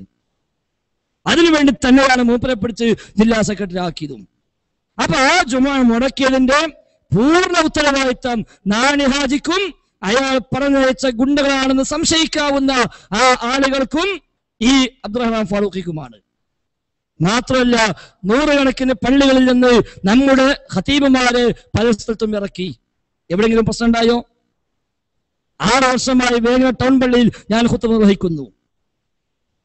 ഒരു ടീ പോലും വാങ്ങാതെ 6 വർഷം ഖുത്ബ നിർവഹിച്ചിട്ട് ആ മിമ്പറിൽ നിന്ന് അകാരണമായി വ്യാഴാഴ്ച വിളിച്ചിട്ട് സെക്രട്ടറി പറയാ, താങ്കൾ ഈ ആഴ്ച മുതൽ വരേണ്ടതില്ല. ശരി, അംഗീകരിക്കുന്നു. എത്ര സ്ഥലങ്ങളിൽ എത്ര ഖതീബ് ഇറക്കി? എണ്ണത്താണി പള്ളിയിൽ നിന്ന് ഹംസ മദീന ഇറക്കിയില്ലേ? എവിടെയെങ്കിലും വല്ല പ്രശ്നം ഉണ്ടായോ? ആരെങ്കിലും പ്രശ്നം ഉണ്ടാക്കാൻ പോയോ? എന്നെ ഇറക്കിയ ആ പള്ളിയിൽ തൊട്ടടുത്ത വെള്ളിയാഴ്ച ഖുത്ബക്ക് ശ്രോതാവായി ഞാൻ അവിടെ പങ്കെടുത്തു. ഇന്നൊരു കുഴപ്പമുണ്ടായോ? ഇല്ല. നമ്മളൊക്കെ ഇറക്കിയപ്പോൾ പ്രശ്നമില്ല. എന്നാൽ ഈ നിലക്ക് അവരുടെ ഭാഗത്താണ് എന്ന് പറയപ്പെടുന്ന ഒരാളെ, അതും മാന്യമായി കമ്മിറ്റി യോഗം ചേർന്ന് ഐക്യകണ്ഠേന മാറ്റാൻ തീരുമാനിച്ച് അദ്ദേഹത്തെ ഔദ്യോഗികമായി വിളിച്ചു പറഞ്ഞ് അദ്ദേഹത്തോട് മാറി നിൽക്കാൻ പറഞ്ഞപ്പോൾ ആളെയും കൂട്ടി വന്ന് പ്രശ്നമുണ്ടാക്കുന്ന ശൈലി, അത് സലഫ് സ്വാലിഹ്കൾക്ക് പരിചയമുള്ളതല്ല, അത് പുതിയത് തന്നെയാണ്. മാത്രമല്ല, എത്ര ഖുർആൻ ക്ലാസുകൾ, എത്ര വഅലുകൾ, എത്ര ദഅ്വ സംരംഭങ്ങൾ എല്ലാം മുടക്കാൻ ശ്രമിച്ചു. മലപ്പുറം ടൗണില് 4 കൊല്ലത്തോളമായി ഞാൻ എടുക്കുന്ന ഖുർആൻ ക്ലാസ്, 20 സെന്റ് സ്ഥലം മുജാഹിദുകളെ വിയർപ്പിയാൽ പണം ശേഖരിച്ചുണ്ടാക്കി വാങ്ങി സ്വന്തമാക്കിയ ഒരു ഭൂമി. സക്കരിയ സ്വലാഹിയും പി കെ അഹമ്മദ് മദനയും സൗദിയിൽ പോയിട്ട് 30 ലക്ഷം രൂപ പിരിച്ചുണ്ടാക്കിയതിന്, അഹമ്മദ് മദനയും ഞാനും കൂടെ UAE പോയി 22 ലക്ഷം രൂപ പിരിച്ചു. ബാക്കി വന്ന 27 ലക്ഷം നാട്ടിൽ നിന്നും പിരിച്ചു. അങ്ങനെ 80 ലക്ഷം രൂപക്ക് വാങ്ങിയ സ്ഥലം. അവസാനം രജിസ്റ്റർ ചെയ്യാൻ ഉള്ള കാശ് കയ്യിലില്ല. 3 ലക്ഷം രൂപയോളം രജിസ്ട്രേഷന് വേണം. ആ കാശില്ലാത്തതുകൊണ്ട് വീണ്ടും ഞങ്ങളൊക്കെ ഇറങ്ങിയിട്ട് നാട്ടിൽ നിന്ന് അതും പിരിച്ചു. അങ്ങനെ രജിസ്റ്റർ ചെയ്തു. രജിസ്റ്റർ ചെയ്തപ്പോൾ സുരക്ഷിതത്വം ഓർത്ത് KNM സംസ്ഥാന കമ്മിറ്റിയുടെ പേരിൽ എഴുതി. ആ ആധാരം സീട്ടവർ കൊണ്ടുപോയി ഏൽപ്പിച്ചു. ഇതാ, ഞങ്ങൾ സ്ഥലം വാങ്ങിയിട്ടുണ്ട്, നിങ്ങളുടെ പേരിലാണ് എഴുതിയിരിക്കുന്നത്, അതിന്റെ ആധാരം ഇതാ എന്ന് പറഞ്ഞ ആധാരം കൊടുത്തു. ആ ആധാരം വാങ്ങി ഷെൽഫിൽ വെച്ച് പൂട്ടിയിട്ട് പിന്നെ ഇങ്ങോട്ട് കത്ത് വരിക, നീ ഫൈസൽ മുസ്ലിം ക്ലാസ് എടുക്കാൻ പാടില്ല, അവിടെ ഖുർആൻ ക്ലാസ് പാടില്ല, അവിടെ ഞങ്ങളാരും കയറാൻ പാടില്ല എന്ന് ഇങ്ങോട്ട് ഓർഡർ. ക്ലാസ്സിലാണെങ്കിൽ 50ഓളം ആളുകൾ മുടങ്ങാതെ പങ്കെടുക്കുന്നു. അവരെല്ലാവരും ക്ലാസ്സിൽ തൽപരരാണ് താനും. ഒരു വ്യാഴാഴ്ച മണ്ഡലം സെക്രട്ടറിയും മണ്ഡലം പ്രസിഡന്റും എന്നെ വിളിക്കുന്നു, താങ്കളെ ഖുർആൻ ക്ലാസ്സിൽ നിന്ന് താങ്കളെ തൽക്കാലം മാറ്റാൻ തീരുമാനിച്ചിട്ടുണ്ട്. ശരി, അംഗീകരിക്കുന്നു. പിറ്റേന്ന് വെള്ളിയാഴ്ചയാണ് ഖുർആൻ ക്ലാസ് നടക്കാറുള്ളത്. അപ്പൊ അന്ന് ഞാൻ പോയി. എന്തിന്? ഖുർആൻ ക്ലാസ്സിൽ പങ്കെടുക്കാനോ. ഏതായാലും 4 കൊല്ലം ക്ലാസ് നടത്തിയതല്ലേ, ആളുകളൊക്കെ കണ്ട് യാത്ര പറഞ്ഞു പോരാമെന്ന നിലക്ക്. അവിടെ ചെന്നപ്പോൾ ഈ വിളിച്ചു പറഞ്ഞ മണ്ഡലം പ്രസിഡന്റാണ് ക്ലാസ് എടുക്കാൻ വന്നിട്ടുള്ളത്. ഞാനും ഒരു മുസ്തഫം മറിച്ച് ശ്രോതാവായിട്ട് സദസ്സിൽ പോയിരുന്നു. ഇയാൾ എഴുന്നേറ്റ് നിന്നിട്ട് മൈക്ക് ഓണാക്കി നേരെ നോക്കുമ്പോൾ കാണുന്നത് എന്നെയാണ്. ഇതൊന്നും പറയാൻ പറ്റില്ല, ക്ലാസ് കേൾക്കാൻ വരാൻ പാടില്ല എന്ന് പറയാൻ പറ്റുമല്ലോ. അദ്ദേഹം പറഞ്ഞു, നിങ്ങളെല്ലാവരും മുസ്തഫം മറിച്ചിരിക്കുന്നുണ്ട്, പക്ഷെ ഇവിടെ ഖുർആൻ ക്ലാസ്സാണ് നടക്കുന്നത് എന്ന് എനിക്കറിയില്ലായിരുന്നു. അവൻ മുന്നിൽ നിന്ന് ഒരു പഠിതാവായി വന്ന ആൾ ചോദിച്ചു, പിന്നെ നിങ്ങൾ എന്തിനാ അങ്ങോട്ട് വന്നത് വെച്ച്. ഒരു മണ്ഡലത്തിന്റെ പ്രസിഡന്റായിട്ട് 4 കൊല്ലം ക്ലാസ് നടന്നിട്ട് ഇവിടെ എന്ത് ക്ലാസ്സാണ് നടക്കുന്നത് അറിയില്ലെങ്കിൽ നിങ്ങൾ എന്ത് പ്രസിഡന്റാ? പിന്നെ നിങ്ങൾ ഫിത്ന ഉണ്ടാക്കാൻ വന്നതാണോ ചോദിച്ചു. അദ്ദേഹം ഫിത്ന ഉണ്ടാക്കാൻ വന്നതല്ല. എന്നിട്ട് അയാൾ നമ്മളൊക്കെ തൗഹീദിൽ നിന്ന് തെറ്റിപ്പോയെന്ന് സ്ഥാപിക്കാനെന്ന വണ്ണം മൂപ്പര് ഒരു ആയത്തെടുത്തു. അദ്ദേഹം പറഞ്ഞു, ഞാനേതായാലും ഒരു ആയത്തിന് അടുത്ത അർത്ഥം പറഞ്ഞ് ഞാൻ അവസാനിപ്പിക്കാം. അങ്ങനെ സൂറത്ത് ഇസ്രായേലിലെ വചനം എന്ന് തുടങ്ങുന്ന ആയത്ത് അത് ഓതി വെച്ചിട്ട് മൂപ്പര് അർത്ഥം വെച്ചു. വൈൻകാദു, അവർ തന്ത്രം പ്രയോഗിക്കുന്നു. ലയഫ്തിനൂനക, താങ്കളെ ഫിത്നയിൽ അകപ്പെടുത്താൻ വേണ്ടി. ഇത് അർത്ഥം വെച്ച് പക്ഷെ മൂപ്പയ്ക്ക് വിചാരിച്ചൊന്നും പറയാൻ കിട്ടിയില്ല. ഞങ്ങളൊക്കെ മുമ്പുള്ളതുകൊണ്ട് 10 മിനിറ്റ് കൊണ്ട് മൂപ്പ ക്ലാസ് കഴിഞ്ഞു, അവിടെ ഇരുന്നു. അപ്പൊ സാധാരണഗതി 1 മണിക്കൂർ ക്ലാസ്സും ശേഷം അത്യാവശ്യം വരെ സംശയവാരനും അതും കഴിഞ്ഞ് എല്ലാം കൂടെ ഇശാജമായത്തും കഴിഞ്ഞിട്ടാ പിരിഞ്ഞു പോവല്. ഇത് 7 മണിയായപ്പോഴേക്കും എല്ലാം കഴിഞ്ഞു, ആരും പോണില്ല, എന്നെ വന്നത് മുതലായിട്ടില്ലല്ലോ. അപ്പൊ ഞാൻ എഴുന്നേറ്റ് പറഞ്ഞു, 4 വർഷം ക്ലാസ് എടുത്തതല്ലേ, അതുകൊണ്ട് ഒരു 10 മിനിറ്റ് യാത്ര പറയാൻ വേണ്ടി എനിക്ക് ആ മൈക്ക് തരാമോ ചോദിച്ചു. പ്രസിഡന്റും സെക്രട്ടറി തമ്മിൽ തർക്കം, കൊടുക്കണോ കൊടുക്കണ്ടേതാ. അവസാനം സദസ്സെന്ന് പറഞ്ഞ് മൈക്ക് കൊടുക്കുക, അദ്ദേഹം പറയാള് പറയട്ടെ. ഞാൻ മൈക്കിലേക്ക് ചെന്നു. തൊട്ട് മുമ്പ് ഈ ക്ലാസ് എടുത്ത മണ്ഡലം പ്രസിഡന്റിനോട് ചോദിച്ചു, അല്ല മൗലവി, നിങ്ങൾ ആയത്ത് അർത്ഥം വെച്ച് തെറ്റാണല്ലോ. വൈൻകാദു എന്ന് പറഞ്ഞാൽ തന്ത്രം പ്രയോഗിച്ചു എന്നല്ലല്ലോ, ആകാനായി എന്നല്ലേ അർത്ഥം. അത് ശരിയാണ്, നിങ്ങൾ പറഞ്ഞ അർത്ഥം ശരിയാണ്. 10 മിനിറ്റ് ഞാൻ യാത്ര പറഞ്ഞ് സംസാരിച്ച് അവസാനം ഞാൻ പറഞ്ഞു, മൗലവി ആയത്ത് അർത്ഥം വെച്ച് ചെറിയ അബദ്ധമുണ്ട്. ഞാൻ അദ്ദേഹത്തോട് ചോദിച്ചു, അദ്ദേഹം അത് അംഗീകരിച്ചിട്ടുണ്ട്. അതുകൊണ്ട് അദ്ദേഹത്തോട് എല്ലാ ആദരവും വകവെച്ചുകൊണ്ട് തന്നെ പറയുന്നു, അവിടെ കാത യക്കാതു എന്നാണ് ആകാറായി എന്ന അർത്ഥം നിങ്ങൾക്കറിയാലോ. കാത യക്കീതു എന്ന് പറഞ്ഞാലാണ് തന്ത്രം പ്രയോഗിച്ചു എന്ന അർത്ഥമെന്നും പറഞ്ഞ് ഇരുന്നപ്പോൾ സ്ത്രീ പറഞ്ഞു, ഞങ്ങൾക്ക് ഫൈസൽ മുസ്ലിയാരെ ക്ലാസ് മതിയാണ്, വേറെ ക്ലാസ് എനിക്ക് ആവശ്യമില്ല. ഏതായാലും ചർച്ചയായി. അങ്ങനെ എല്ലാം പുറത്തിറങ്ങി ക്ലാസ് എന്താ നടക്കട്ടെ എന്ന് തീരുമാനിച്ചു. അടുത്ത ആഴ്ചയിൽ തൊട്ടടുത്തുള്ള ഓഡിറ്റോറിയത്തിൽ വെച്ച് നാം ഒരു ക്ലാസ് വിപുലമായി തന്നെ നടത്തി. ആ യോഗത്തിൽ തീരുമാനിച്ചു, നമുക്ക് ഇൻഷാ അല്ലാഹ് അടുത്ത വെള്ളിയാഴ്ച പഴയ പോലെ തന്നെ ക്ലാസ് അതേ സെന്ററിൽ വെച്ച് നടക്കണം. കാരണം നമ്മളെല്ലാം അധ്വാനിച്ചുണ്ടാക്കിയ സ്ഥലമാണ്, അവിടെ വെച്ച് ഖുർആൻ ക്ലാസ് നടക്കണം. അത് പറ്റില്ല എന്ന് ആര് പറഞ്ഞാലും സ്വീകരിക്കാവതല്ല. ഇനി അതല്ല, അവര് ക്ലാസ് എടുക്കുന്നുണ്ടോ, മതി, ക്ലാസ് ഉണ്ടായാൽ മതി, ഇന്നാൾ എടുക്കണമെന്നില്ല, ക്ലാസ് നടക്കട്ടെ. പക്ഷെ അടുത്ത 2 വെള്ളിയാഴ്ചകളിൽ അവിടെ ക്ലാസ് ഉണ്ടായില്ല. അതിൽ ഒരു വെള്ളിയാഴ്ച നമ്മള് പ്രോഫ് കോൺ ആയിരുന്നു. അപ്പൊ ആ 2 വെള്ളിയാഴ്ച അവിടെ ക്ലാസ് ഇല്ല, സെന്റർ അടഞ്ഞു കിടക്കുന്നു. അടുത്ത വെള്ളിയാഴ്ച ഞങ്ങൾ തീരുമാനിച്ചു ക്ലാസ് അവിടെ തന്നെ നടത്തുക. 2 ദിവസം മുമ്പ് അതിൽ താക്കോൽ സൂക്ഷിക്കുന്ന ആളെ വിളിച്ചിട്ട് പറഞ്ഞു, വെള്ളിയാഴ്ച ഞങ്ങൾ ക്ലാസ് അവിടെ തന്നെയാണ് നടത്തുന്നത്, താക്കോല് വേണം. അദ്ദേഹം പറഞ്ഞു, താക്കോൽ തരാൻ പറ്റൂല.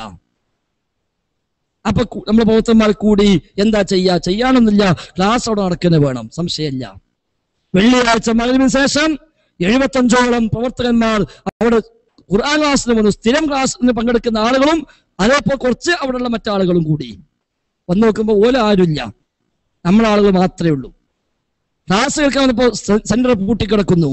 സാധാരണ ആ സെന്ററിൽ ഇടുന്ന ഒരു ലോക്കൽ പൂട്ടുണ്ട്, അന്ന് ആ പൂട്ടല്ല, അതൊക്കെ അഴിച്ചു മാറ്റുന്ന വലിയൊരു വമ്പം പൂട്ട് വന്നിട്ട് ഇട്ട് പൂട്ടിപ്പോയിട്ടുണ്ട്. അപ്പൊ അന്വേഷണം പറഞ്ഞു, ഇന്ന് രാവിലെ മുതൽ നാണി ഹാജി മലപ്പുറത്ത് ഇത്തികാഫിരിക്കുന്നുണ്ട്. അപ്പൊ ഈ പൂട്ടിന് പിന്നിലും മൂപ്പർ തന്നെയാണ്. ₹1 പിരിക്കാൻ മൂപ്പരെ കിട്ടിയിട്ടില്ല, ഒന്നിനും മൂപ്പരുണ്ടായിട്ടില്ല. എല്ലാം കഴിഞ്ഞ് റെഡി ആയപ്പോ പൂട്ടാൻ മൂപ്പരുണ്ട്. അപ്പൊ ആളുകൾ പറയും, അങ്ങനത്തെ നാണയജനെ നമുക്ക് കാണാമല്ലോ, നമ്മൾ ആ പൂട്ടാണ് പൊളിക്കാറ്. അങ്ങനെ പൂട്ടങ്ങ് പൊളിച്ചു, ഉള്ളിൽ കയറി ക്ലാസ് കൊടുത്തു. ക്ലാസ് കഴിഞ്ഞപ്പോൾ ഞാൻ ഒരു കാര്യം ചെയ്യാം, ഏതായാലും ഒരു പൂട്ടം നമ്മൾ പൊളിച്ചില്ലേ, അതിന് നല്ല പൂട്ടയും ഇടുക, തുറന്നിട്ട് പോകാൻ പറ്റുന്നല്ലോ.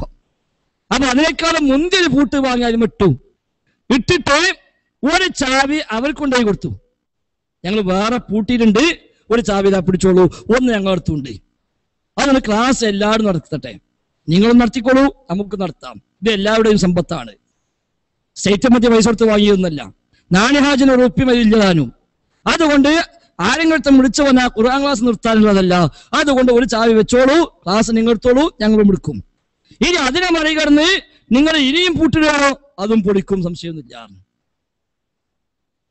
അപ്പൊ ഇങ്ങനെ എല്ലാ ദീനീ സംരംഭങ്ങളും മുടക്കാനുള്ള പണികൾ, ഇതിന് വലിയ ഇതൊന്നുമില്ലല്ലോ. 80 ലക്ഷം റുപ്യ എങ്ങനെ ഉണ്ടാക്കി ഓയിക്കാർക്കും അറിയില്ല. എല്ലാം കഴിഞ്ഞ് ഡോർ അടക്കം നമ്മൾ വെച്ചു കൊടുത്തപ്പോ പൂട്ടാളെ പൂട്ട് പോന്റെ വക. അതിനുള്ളതല്ല ഇതൊന്നും. അപ്പൊ ആ നിലയ്ക്കാണ് മഞ്ചേരിയിൽ സംഭവിച്ചത്. അല്ലാതെ മാധ്യമത്തിൽ വന്ന് വായിച്ചാൽ തോന്നും ഫൈസൽ മുസ്ലിയാരെ കുറച്ച് ആരെയും കൂട്ടി പോയിട്ട് കുഴപ്പമുണ്ടാക്കി എന്നാ തോന്നുക. അതിന് മാധ്യമമാണല്ലോ, അപ്പൊ എന്തെങ്കിലും കിട്ടാൻ കാത്തിക്കണല്ലോ. അതുകൊണ്ട് യാഥാർത്ഥ്യം ഇതാണ്, നമ്മൾ തിരിച്ചറിയുക, കുപ്രചാരണങ്ങളിൽ നമ്മൾ പെടാതിരിക്കുക. നമ്മൾ ഇൻഷാ അല്ലാഹ് ഒരു 10 മണിക്ക് നമ്മൾ പരിപാടി അവസാനിപ്പിക്കാമെന്നാണ് തോന്നുന്നത്. യഥാർത്ഥത്തിൽ ഇപ്പോൾ സംഘടനയിൽ നടക്കുന്നത് 1-2 വ്യക്തികളെ പുറത്താക്കിയതുമായി ബന്ധപ്പെട്ടാണ്. എന്നാൽ ആ വ്യക്തികളെ സംഘടനാ ദൗറകൾക്കും അതുപോലെ തന്നെ 23 അവരെ തെറ്റ് തിരുത്താനായിട്ട് 23 നടപടിക്രമവും അവർക്ക് നൽകുകയും അതിനുശേഷവും തെറ്റ് തിരുത്താതെ കൊണ്ട് അവരെ പുറത്താക്കുകയും ചെയ്തു. എന്നാൽ ആ പുറത്താക്കിയ വ്യക്തികളുടെ കൂടെ ചില ആളുകൾ പോയതല്ലേ യഥാർത്ഥത്തിലുള്ള പ്രശ്നങ്ങൾ, ഇപ്പോൾ നടക്കുന്ന പ്രശ്നങ്ങളുടെ കാരണം. 1-2 ആളെ പുറത്താക്കിയതുമായി ബന്ധപ്പെട്ടല്ല ഈ പരിപാടി. പുറത്താക്കിയ ആളുകളെ കൂടെ ഒരാളും പോയിട്ടുമില്ല. ഞങ്ങൾ ആരും സക്കരിയ സുലൈയുടെ കൂടെ പോയിട്ടില്ല. അദ്ദേഹം ഞങ്ങളെ കൂടെയും വന്നിട്ടില്ല. പ്രമാണങ്ങളിൽ നിന്ന് പ്രമാണിമാരിലേക്ക് ഈ പ്രസ്ഥാനത്തെ കൊണ്ടുപോകാൻ കൊല്ലങ്ങളായി നടക്കുന്ന ശ്രമങ്ങൾ, ആ ശ്രമങ്ങൾ പിടികൂടപ്പെടുന്നു എന്നായപ്പോൾ ആരാണോ പിടികൂടുന്നവർ അവർക്കെതിരെ നടപടിയെടുക്കാൻ തുനിഞ്ഞു. അല്ലാതെ സ്വലാഹിയെ പുറത്താക്കി നിർത്തുന്ന പ്രശ്നങ്ങൾ തുടങ്ങുന്നത്. ഈ പ്രശ്നങ്ങൾ കൊല്ലങ്ങളായി പലരും പ്ലാൻ ചെയ്ത് നടപ്പാക്കിക്കൊണ്ടിരിക്കുന്നതിന്റെ ഒരു ഭാഗം മാത്രമാണ്. ആസൂത്രിതമായി പ്ലാൻ ചെയ്ത നാടകം അതിന്റെ ഫിനിഷിംഗ് പോയിന്റിലേക്ക് എത്തിയപ്പോഴാണ് ഈ പുറത്താക്കൽ പ്രക്രിയ ഉണ്ടായത്. അവരെ പുറത്താക്കിയപ്പോൾ സ്വാഭാവികമായിട്ടും ആളുകൾക്ക് അറിഞ്ഞു എന്ന് മാത്രം. അവരെ പുറത്താക്കിയില്ല എങ്കിലും ഇതെല്ലാം ഇവിടെ നടക്കും. ഇത് കൊല്ലങ്ങളായി നടക്കുന്ന കൃത്യമായൊരു പ്ലാന്റെ ഭാഗമാണ്. പ്രമാണങ്ങളിൽ നിന്ന്, ഹദീസിന്റെ ആശയങ്ങളിൽ നിന്ന് ഹദീസ് നിഷേധത്തിലേക്ക്, മറ്റൊരു വാക്ക് പറഞ്ഞാൽ സലഫിയത്തിൽ നിന്ന് മടപുരുഷത്തിലേക്ക് ഈ പ്രസ്ഥാനത്തെ കൊണ്ടുപോകാനുള്ള പരിശ്രമങ്ങൾ. അതുകൊണ്ടാണല്ലോ ജമാഅത്തുകാരന്റെ മീഡിയ 1-ന് KNMന്റെ ഔദ്യോഗിക പിന്തുണ പ്രഖ്യാപിക്കപ്പെട്ടത്. അതിപ്പോ സ്വലാഹിയെ പുറത്താക്കിയതുകൊണ്ടോ അകത്താക്കിയതുകൊണ്ടോ തീരുന്ന പ്രശ്നമല്ലല്ലോ അത്. സമ്മേളനം കഴിഞ്ഞ് പുറത്തിറങ്ങിയ വിചിന്തനത്തിന് വനിതാ സമ്മേളനത്തിന്റെ ഫോട്ടോ വന്നു.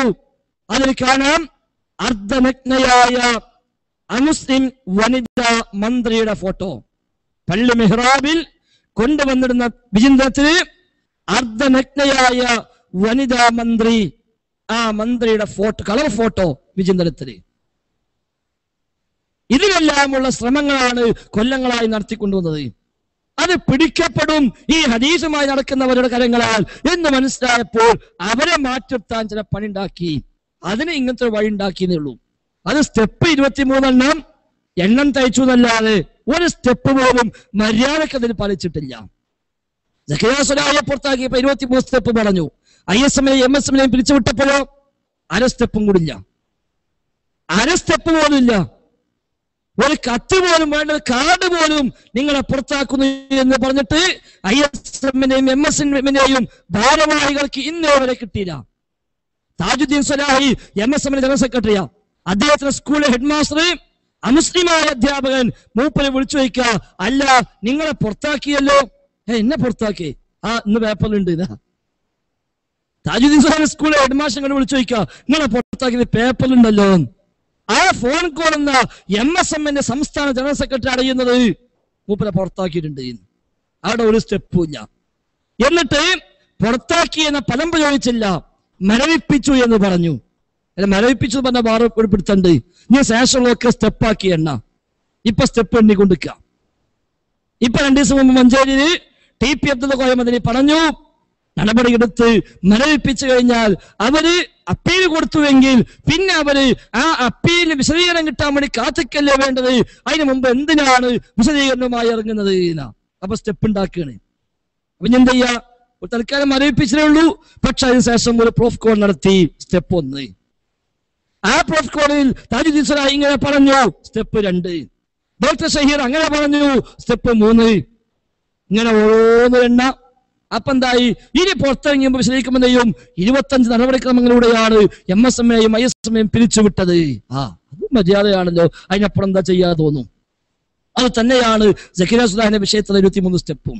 അപ്പൊ ഞങ്ങളാരും സ്വലാഹിന്റെ കൂടെ ഇറങ്ങിപ്പോയിട്ടില്ല, സ്വലാഹി ഒരാളെ കൂടെ പോയിട്ടില്ല. പ്രമാണങ്ങളിൽ നിന്ന് പ്രമാണിമാരെ കൊണ്ടുപോകാൻ ശ്രമിച്ചപ്പോൾ ഞങ്ങളൊക്കെ പ്രമാണത്തിനൊപ്പം നിന്നപ്പോ അവിടെ സ്വലാഹിയുമുണ്ട്, അവിടെ ഹംസമദീനിയുമുണ്ട്, അവിടെ ബാലുശ്ശേരിയുമുണ്ട്, ഈ ഇരിക്കുന്ന ഫദൽ ഹക്കുമുണ്ട്. അവിടെ ഞങ്ങളെല്ലാവരും ഒരുമിച്ച് കൂടി. അല്ലാതെ ഞങ്ങളാരും സ്വലാഹിന്റെ ഒപ്പം കൂടിയതല്ല. സ്വലാഹി പരപ്പനങ്ങാട് വിശദീകരണത്തിൽ പറഞ്ഞു, എന്റെ കൂടെ ഒരാളും പോരണ്ട, എനിക്ക് 2 ഭാര്യമാരും കുട്ടികളും ഉണ്ട്, അതിനെ നോക്കാൻ കഴിയണില്ല, എന്റെ കൂടെ ആരും കൂടെ ഉണ്ടാകുന്നത്.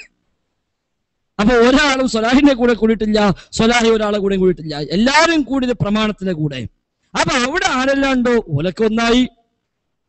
അവിടെ നിൽക്കാൻ കഴിയാത്തോളം അപ്പുറത്ത് പോയി, അവിടെ പ്രമാണിണ്ട്, അപ്പൊ അവിടെ എല്ലാവരും ഒന്നായി. അല്ലാതെ സ്വലാഹിയെ പുറത്താക്കിയത് കൊണ്ടുണ്ടായ പ്രശ്നമേ അല്ല. സ്വലാഹിയെ പുറത്താക്കിയാലും പുറത്താക്കിയില്ലെങ്കിലും ഇതൊക്കെ ഇവിടെ ഉണ്ടാകുക തന്നെ ചെയ്യും. ഇത് പ്ലാനുകൾ വേറെയാണ്.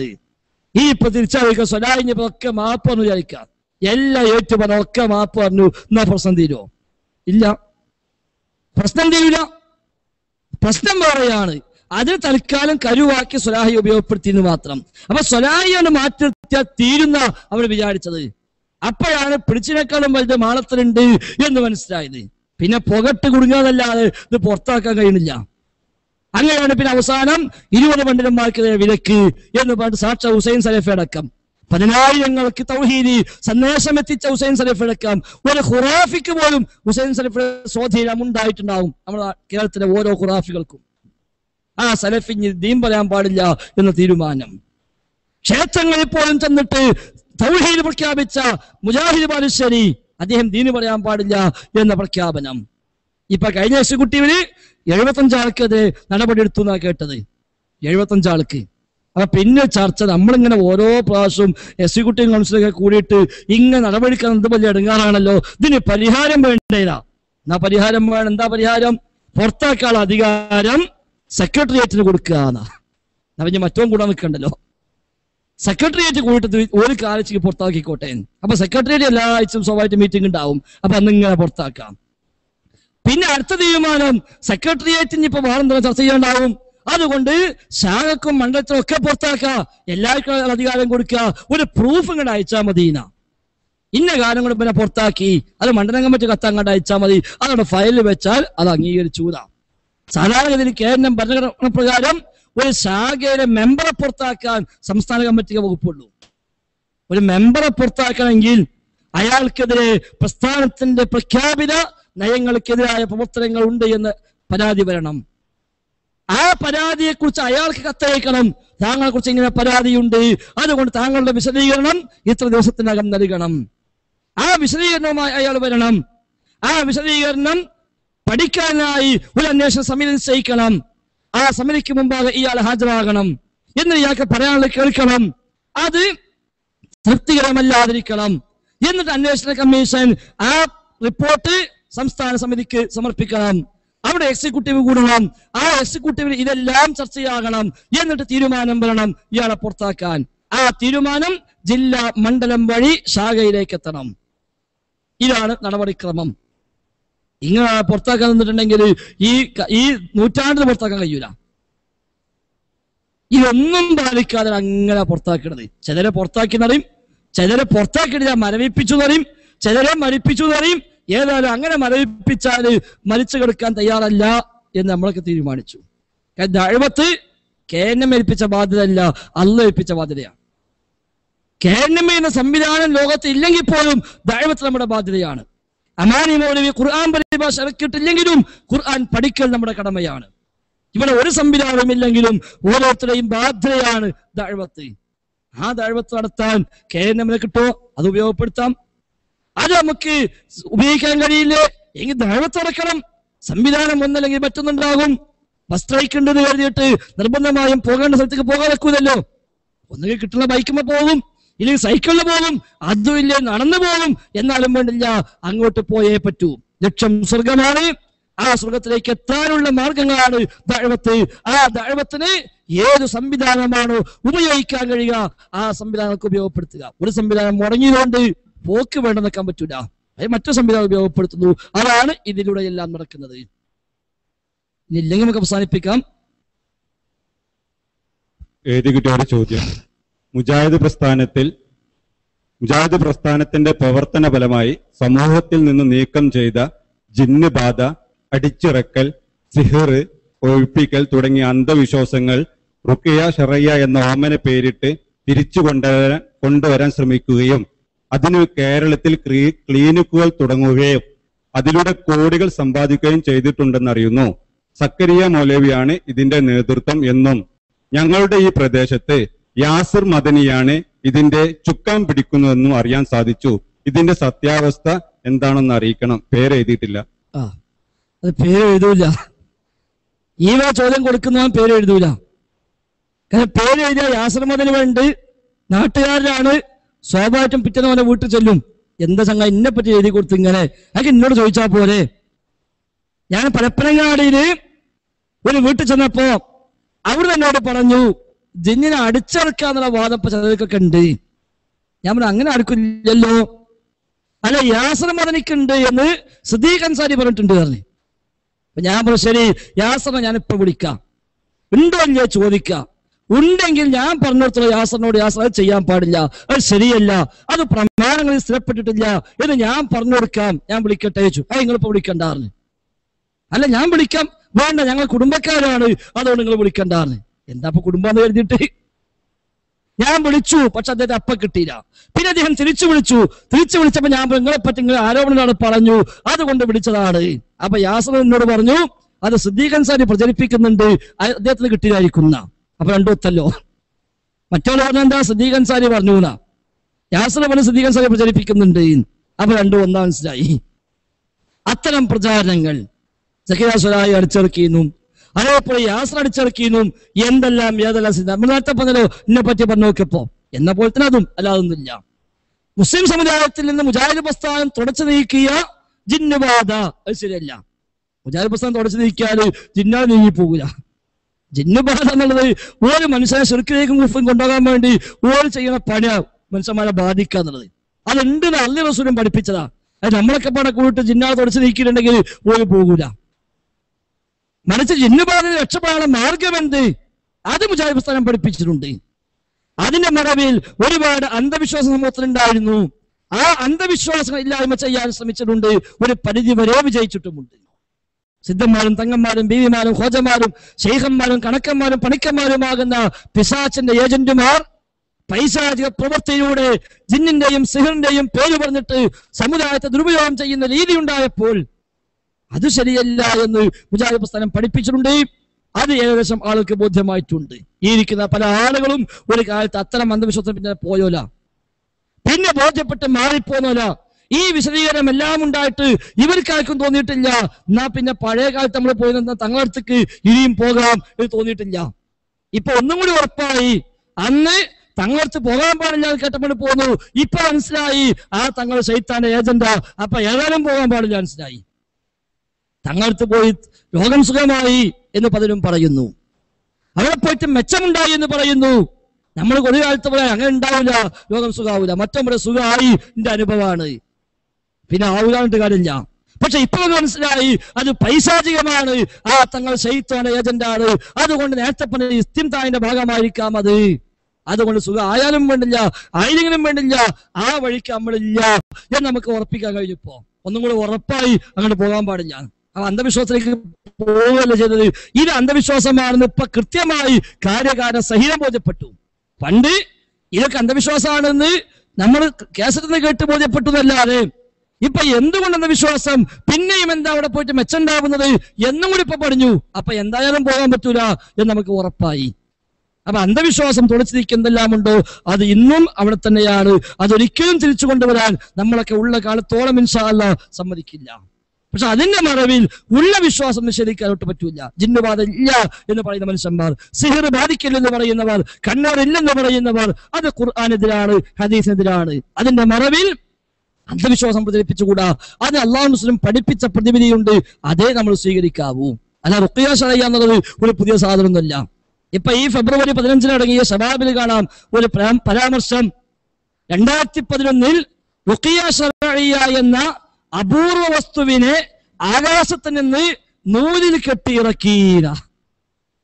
ശബാബില് ഈ ഫെബ്രുവരി 15 അപ്പൊ റുഖിയാശറിയ സാധനത്തിനെ നൂലുമ കെട്ടിയുടെ ആകാശത്ത് ഇറക്കി കൊടുന്നു എഴുതിയാര അബ്ദുറഹ്മാൻ ഇരുവേറ്റി. ഈ റുഖിയാശറിയ ഖുർആൻ പഠിപ്പിച്ചതാണ്, ഹദീസ് സ്ഥിരപ്പെട്ടതാണ്, സ്വഹാബത്ത് ചെയ്തതാണ്, അഹ്ലുസുന്ന അംഗീകരിച്ചതാണ്. നമ്മുടെ പ്രസ്ഥാനം കഴിഞ്ഞ നൂറ്റാണ്ട് കാലം അത്രയും അംഗീകരിച്ചു പോന്നതുമാണ്. അതിനപ്പുറം പുതിയ നമ്മൾ കൊണ്ടുവന്നിട്ടില്ല. അത് കൊണ്ടുവന്ന് അപ്പൊ വിമർശിക്കുകയും ചെയ്യാം. അതിനിപ്പോ ക്ലിനിക്ക് എവിടെ ഉണ്ടാക്കിയിട്ടില്ല. ചില മനുഷ്യന്മാർക്ക് പൂതിണ്ട് എവിടെ ക്ലിനിക്ക് ഉണ്ടാക്കിയെങ്കിൽ, പക്ഷെ അത് തൽക്കാലം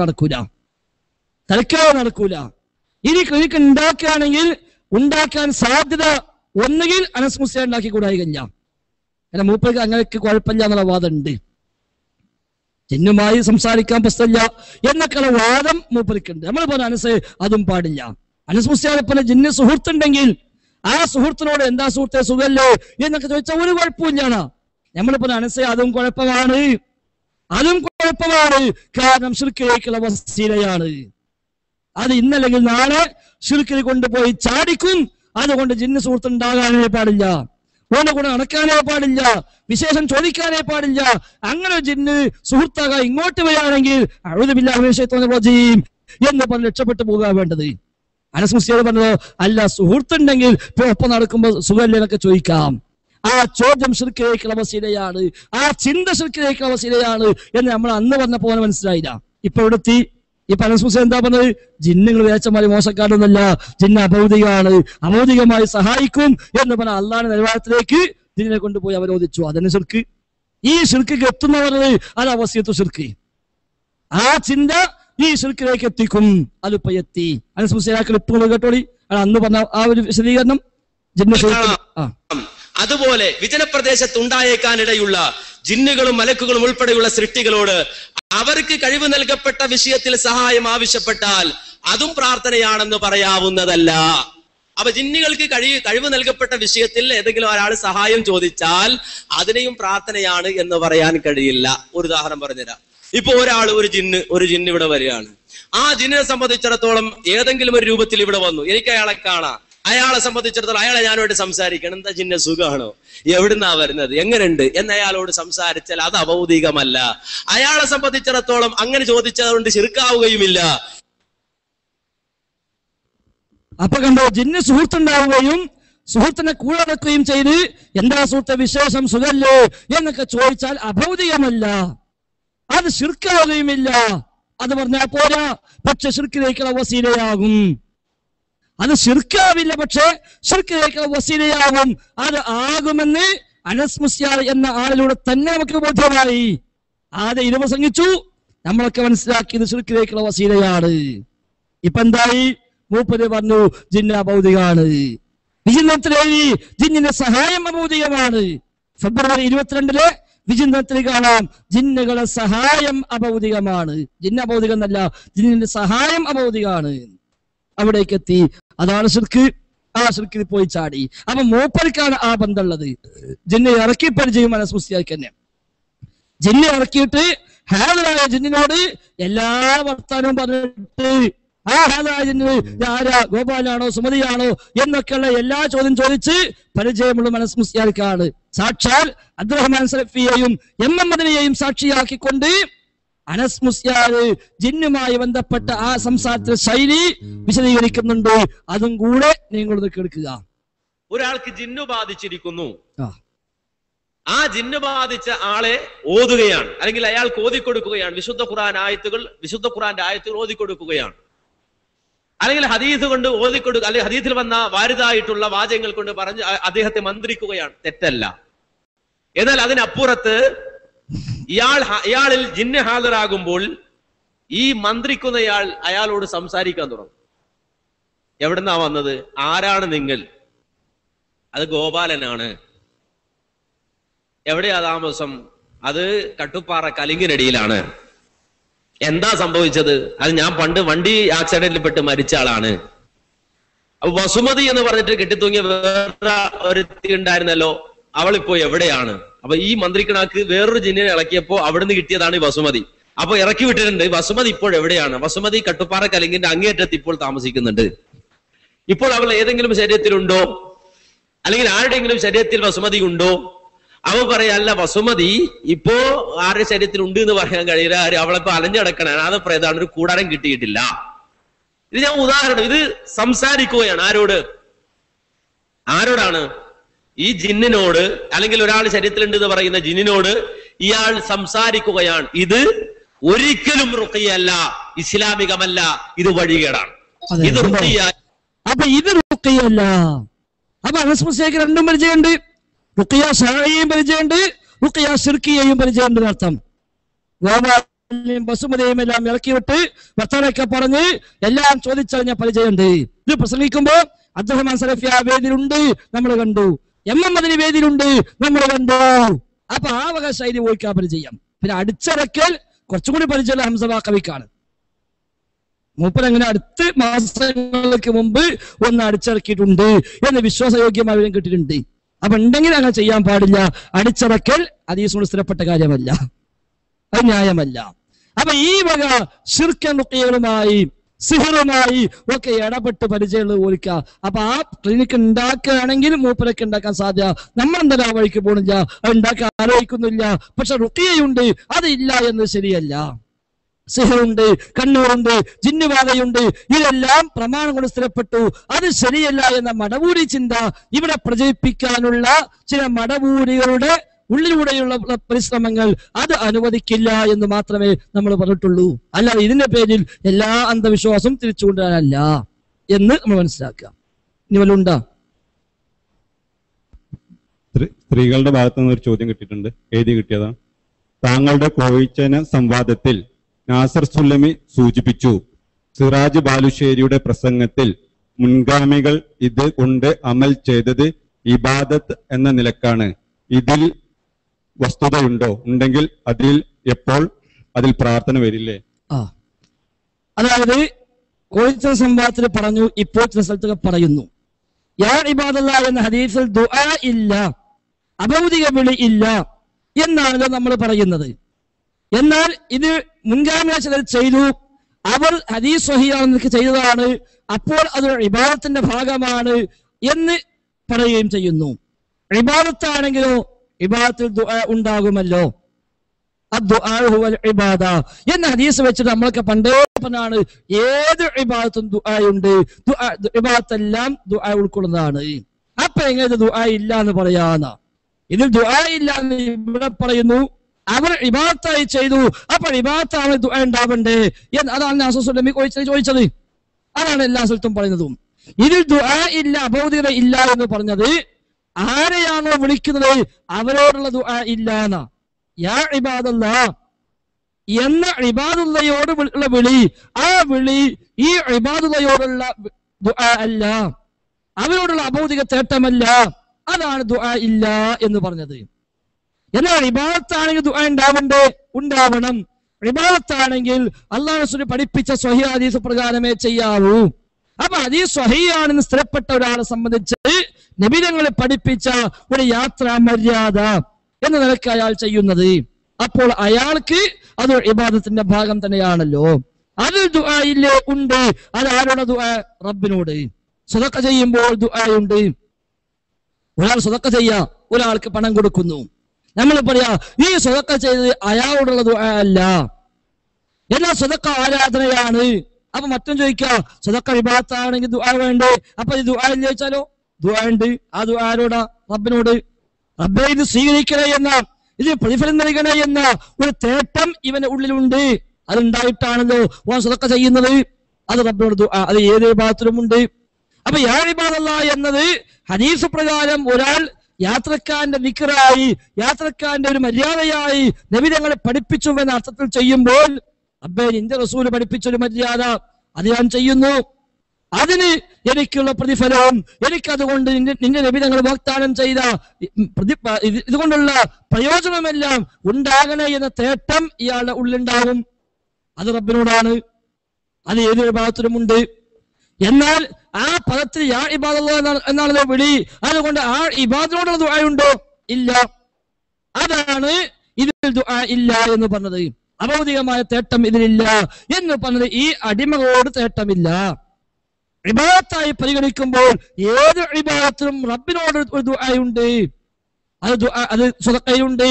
യാത്രക്കാരന്റെ മറ്റൊരു മര്യാദയാണ് ചെരുപ്പിടുമ്പോൾ വലത്തേ കാലുമ്പോൾ ചെരുപ്പിടണം. അത് നബി തങ്ങളെ പഠിപ്പിച്ച മര്യാദ എന്ന നിലയ്ക്ക് ഒരുത്തം ചെയ്യുമ്പോൾ അതിലുമുണ്ട് ഒരു തേട്ടം. ആ തേട്ടം റബ്ബിനോടാണ്, ചെരുപ്പിനോടല്ല. ഇറങ്ങുമ്പോൾ വലതു കാലം വെച്ച് ഇറങ്ങണം, അത് യാത്രക്കാരന്റെ മര്യാദയാണ്. അതിലൊരു തേട്ടമുണ്ട്, ആ തേട്ടം റബ്ബിനോടാണ്. അതേപോലെ ഓരോ രംഗത്തും പാലിക്കാൻ പറ്റുന്ന മര്യാദകൾ, ആ മര്യാദകളെല്ലാം പാലിക്കുമ്പോൾ അതെല്ലാം പ്രതിഫലാർഹമായി മാറുന്നു, അതെല്ലാം സുന്നത്തായി മാറുന്നു. ഭക്ഷണം കഴിക്കുമ്പോൾ വലതു കൈ കൊണ്ട് ആദ്യം കഴിക്കുന്നു, വലതു കൈ കൊണ്ട് കഴിക്കുന്നു, അത് പ്രതിഫലാർഹമായി മാറുന്നു. നബി തങ്ങളെ പഠിപ്പിച്ച സുന്നത്താണ്, അത് ഇബാദത്താണ്. ആ ഇബാദത്തിലും ഇവന്റെ ഉള്ളിൽ ദുആയുണ്ട് റബ്ബിനോട്. ഒരാൾക്ക് വല്ലതും കൊടുക്കുമ്പോൾ ആ കൊടുക്കുന്നതിൽ ഇയാൾക്ക് ദുആയുണ്ട്, വാങ്ങുന്ന ആളോടല്ല ദുആ. ഇത് സ്വീകരിക്കണേ എന്ന തേട്ടം റബ്ബിനോടുണ്ട്. എന്ന പോലെ നബി ഞങ്ങളെ പഠിപ്പിച്ചുവെന്ന അർത്ഥത്തിൽ ഒരാൾ യാ ഇബാദല്ലാഹി ഇഹ്ബിസു എന്ന് പറയുമ്പോൾ റബ്ബേ നിന്റെ റസൂലിനെ പഠിപ്പിച്ച മര്യാദയാണല്ലോ. യാത്രയിൽ മൃഗം ചാടിപ്പോയാൽ ചെയ്യാനായി നിന്റെ നബി എന്നെ പഠിപ്പിച്ചതാണല്ലോ, ഇതിനെ സ്വീകരിക്കണേ, പ്രയോജനപ്പെടുത്തണേ എന്ന തേട്ടമുണ്ട്. ഇബാദത്താണ്, ദുആയാണ്. എന്ന യാ ഇബാദല്ലാഹ് എന്നാണല്ലോ. ആ ഇബാദിനോട് ദുആയുണ്ടോ? ഇല്ല. അഭൗതിക വിളിയുണ്ടോ? ഇല്ല. അതാണ് അതിൽ ദുആ ഇല്ല, പ്രാർത്ഥന ഇല്ല എന്ന് പറഞ്ഞത്. അത് നാസുസ്ലമെ പറഞ്ഞിട്ട് കാര്യമില്ല. മൂപ്പർക്ക് അപ്പൊ അങ്ങനെയൊക്കെ തിരിച്ചു മനസ്സിലാക്കാൻ മാത്രമൊക്കെ കഴിയും എന്ന് നമുക്കാർക്കും തോന്നിയിട്ടില്ല. അതുകൊണ്ട് മൂപ്പര് കണ്ടു എന്താ ഇപ്പോ ദുആ ഇല്ല എന്ന് ഇവിടെ പറയാ, ഇബാദത്താന്ന് അവിടെയും പറയാ. അപ്പൊ ഇബാദത്താണ്, ദുആ വേണ്ട, ഇത് നല്ല ചോദ്യമാണ് എന്ന് മൂപ്പര് വിചാരിച്ചതാ. മൂപ്പര് 5 ചോദ്യം ചോദിച്ചു എന്നല്ലാതെ മര്യാദക്ക് ചോദ്യം ചോദിക്കാൻ പോലും മൂപ്പർക്ക് കഴിഞ്ഞിട്ടില്ല. അപ്പൊ ഇങ്ങനെ കുറെ യുക്തി അടിസ്ഥാനത്തിൽ മൂപ്പർ ഉണ്ടാക്കിയതാ. അത് കൃത്യമായി പ്രമാണപ്രകാരം മനസ്സിലാക്കിയാൽ അത് യാതൊരു തകരാറുമില്ല എന്ന് വ്യക്തമാണ്. കഴിഞ്ഞില്ലേ? നേരത്തെ ഉണ്ടാ യാസറുമായി ബന്ധപ്പെട്ട് ചോദിച്ചത് ഒന്നും പറയണം? ഇല്ല, ആ പറഞ്ഞതിന് മതി. ആ പറഞ്ഞത് തന്നെ അദ്ദേഹത്തിനും പറയാനുള്ളത്. അപ്പൊ ഏതായിരുന്നാലും നാം വിഷയങ്ങൾ കൃത്യമായി പഠിക്കുക. ആരെങ്കിലും എന്തെങ്കിലും പ്രചരിപ്പിക്കുമ്പോഴേക്ക് അതെല്ലാം കേട്ടതുപോലെ കേൾക്കാത്തതുപോലെ കൊണ്ടു നടന്ന് നാം നമ്മുടെ പരലോകം നഷ്ടപ്പെടുത്താതിരിക്കുക. കൃത്യമായി ദീൻ ഉൾക്കൊണ്ട് കാര്യങ്ങൾ മനസ്സിലാക്കി അത് പ്രകാരം ജീവിതത്തിൽ പാലിക്കാൻ ശ്രമിക്കുക. റഹ്മാനായ റബ്ബിനോട് നാം നിരന്തരം ദുആ ചെയ്യുക. ദഅവത്ത് മുടങ്ങാതിരിക്കാൻ പ്രത്യേകം ശ്രദ്ധിക്കുക. ദഅവത്ത് ശക്തമായി നടക്കണം. വഅലുകളായും മറുപടികളായും വാദപ്രതിവാദങ്ങളായും എല്ലാം നടക്കട്ടെ. കൂട്ടത്തിൽ ഓർമ്മപ്പെടുത്തുകയാണ് ഇൻഷാ അല്ലാഹ് ഈ കോഴിച്ചൽ സംവാദവുമായി ബന്ധപ്പെട്ട ധാരാളം കുപ്രചാരണങ്ങൾ നാട്ടിൽ അഴിച്ചുവിടപ്പെടുന്ന സാഹചര്യത്തിൽ ആ കുപ്രചാരണങ്ങൾക്ക് മറുപടി പറഞ്ഞുകൊണ്ട് LCD ക്ലിപ്പിംഗ് സഹിതം ആ സംവാദത്തിൽ പങ്കെടുത്ത ഞങ്ങൾ 3 പേരും കൂടെ ഇൻഷാ അല്ലാഹ് അടുത്ത തിങ്കളാഴ്ച 25-ാം തീയതി കക്കാട് ടൗണിൽ വെച്ച് ഒരു വിശദീകരണം നിർവഹിക്കുന്നുണ്ട്. കോഴിച്ചൽ സംവാദവുമായി ബന്ധപ്പെട്ട ഈ കുപ്രചാരണങ്ങൾക്കുള്ള ഒരു മറുപടി ആയിക്കൊണ്ട് ആ സംവാദത്തിലെ ഓരോ ക്ലിപ്പുകളും പ്രദർശിപ്പിച്ചുകൊണ്ട് എന്താണ് സംവാദത്തിൽ ഉണ്ടായിരുന്നത് കൃത്യമായി ബോധ്യപ്പെടാവുന്ന രൂപത്തിലുള്ള ഒരു വിശദീകരണം ഇൻഷാ അല്ലാഹ് അടുത്ത തിങ്കളാഴ്ച മഗ്‌രിബിന് ശേഷം കക്കാട് ടൗണിൽ ഹൈവേയോട് ചേർന്നുള്ള സ്ഥലത്ത് സംഘടിപ്പിക്കുന്നുണ്ട്. പരമാവധി അത് ഉപയോഗപ്പെടുത്തുക. എല്ലാ നിലക്കുമുള്ള ദഅ്വ സംരംഭങ്ങൾ നാം സംഘടിപ്പിക്കുക. ആ രംഗത്ത് പൂർവാധികം ശക്തിയോടുകൂടി ദഅ്വത്ത് മുടങ്ങാതിരിക്കാൻ നാം പരിശ്രമിക്കുക. നമ്മുടെ ഈ ബഹളങ്ങൾ കൊണ്ട് ഒരാൾക്ക് പോലും തൗഹീദ് കിട്ടാൻ ഒരു അവസരം മുടങ്ങിപ്പോകാൻ പാടില്ല. ഒരാൾക്ക് പോലും ദീന് മനസ്സിലാക്കാനുള്ള സാഹചര്യം നഷ്ടപ്പെടാൻ പാടില്ല. അതെല്ലാം നടക്കണം. ഖുറാഫികളുമായി ബന്ധപ്പെട്ടും ജമാഅത്തുകാരുമായി ബന്ധപ്പെട്ടും മടവൂരികളുമായി ബന്ധപ്പെട്ടും എല്ലാമുള്ള എല്ലാ ദഅവത്തും നിലനിൽക്കുക തന്നെ വേണം. മടവൂരികൾ എതിർക്കാൻ തീർച്ചയായും ഇനി അനസ്പുസ്യ നമുക്ക് പ്രതീക്ഷിക്കാൻ കഴിയില്ല. ആ കൂട്ടത്തിലുള്ള ഒരാളെയും പ്രതീക്ഷിക്കാൻ കഴിയില്ല. അതുകൊണ്ട് അതും ഏറ്റെടുക്കാൻ നമ്മൾ തന്നെയാണുള്ളത്. അങ്ങനെ വിശുദ്ധ ഖുർആനിന്റെയും തിരുസുന്നത്തിന്റെയും ആദർശ വിരുദ്ധമായി എവിടെയെല്ലാം എന്തെല്ലാം ആരെല്ലാം തലപൊക്കുന്നുവോ അവിടെയെല്ലാം കൃത്യമായി പ്രമാണം വെച്ച് അവർക്ക് തെളിയിക്കാനുള്ള ദഅ്വ സംരംഭങ്ങളിൽ നമ്മൾ മുന്നേറുക. റഹ്മാനായ റബ്ബ് നമ്മെ എല്ലാം അനുഗ്രഹിക്കുമാറാവട്ടെ. അല്ലാഹുമ്മ റബ്ബന ആതിന ഫിദ് ദുനിയ ഹസന വഫിൽ ആഖിറതി ഹസന വഖിന അദാബന്നാർ. റബ്ബനാ തഖബ്ബൽ മിന്നാ റബ്ബനാ തഖബ്ബൽ മിന്നാ റബ്ബനാ തഖബ്ബൽ മിന്നാ ഇന്നക അൻതസ് സമീഉൽ അലീം വതുബ് അലൈനാ ഇന്നക അൻത തവ്വാബുർ റഹീം. വസല്ലല്ലാഹു വസല്ലം അലാ മുഹമ്മദിൻ വആലി വസ്ഹബി അജ്മഈൻ വൽഹംദുലില്ലാഹി റബ്ബിൽ ആലമീൻ. നാളെ ഇൻഷാ അല്ലാഹ് വല്ലപ്പുഴയിൽ നബിദിനാഘോഷം അനിസ്ലാമികം തന്നെ എന്ന വിഷയത്തിലുള്ള തുറന്ന മുഖാമുഖം നടക്കുന്നുണ്ട്. പറ്റാവുന്ന ആളുകൾ ഉപയോഗപ്പെടുത്തുക. അസ്സലാമു അലൈക്കും വറഹ്മത്തുള്ളാഹി വബറകാതുഹു.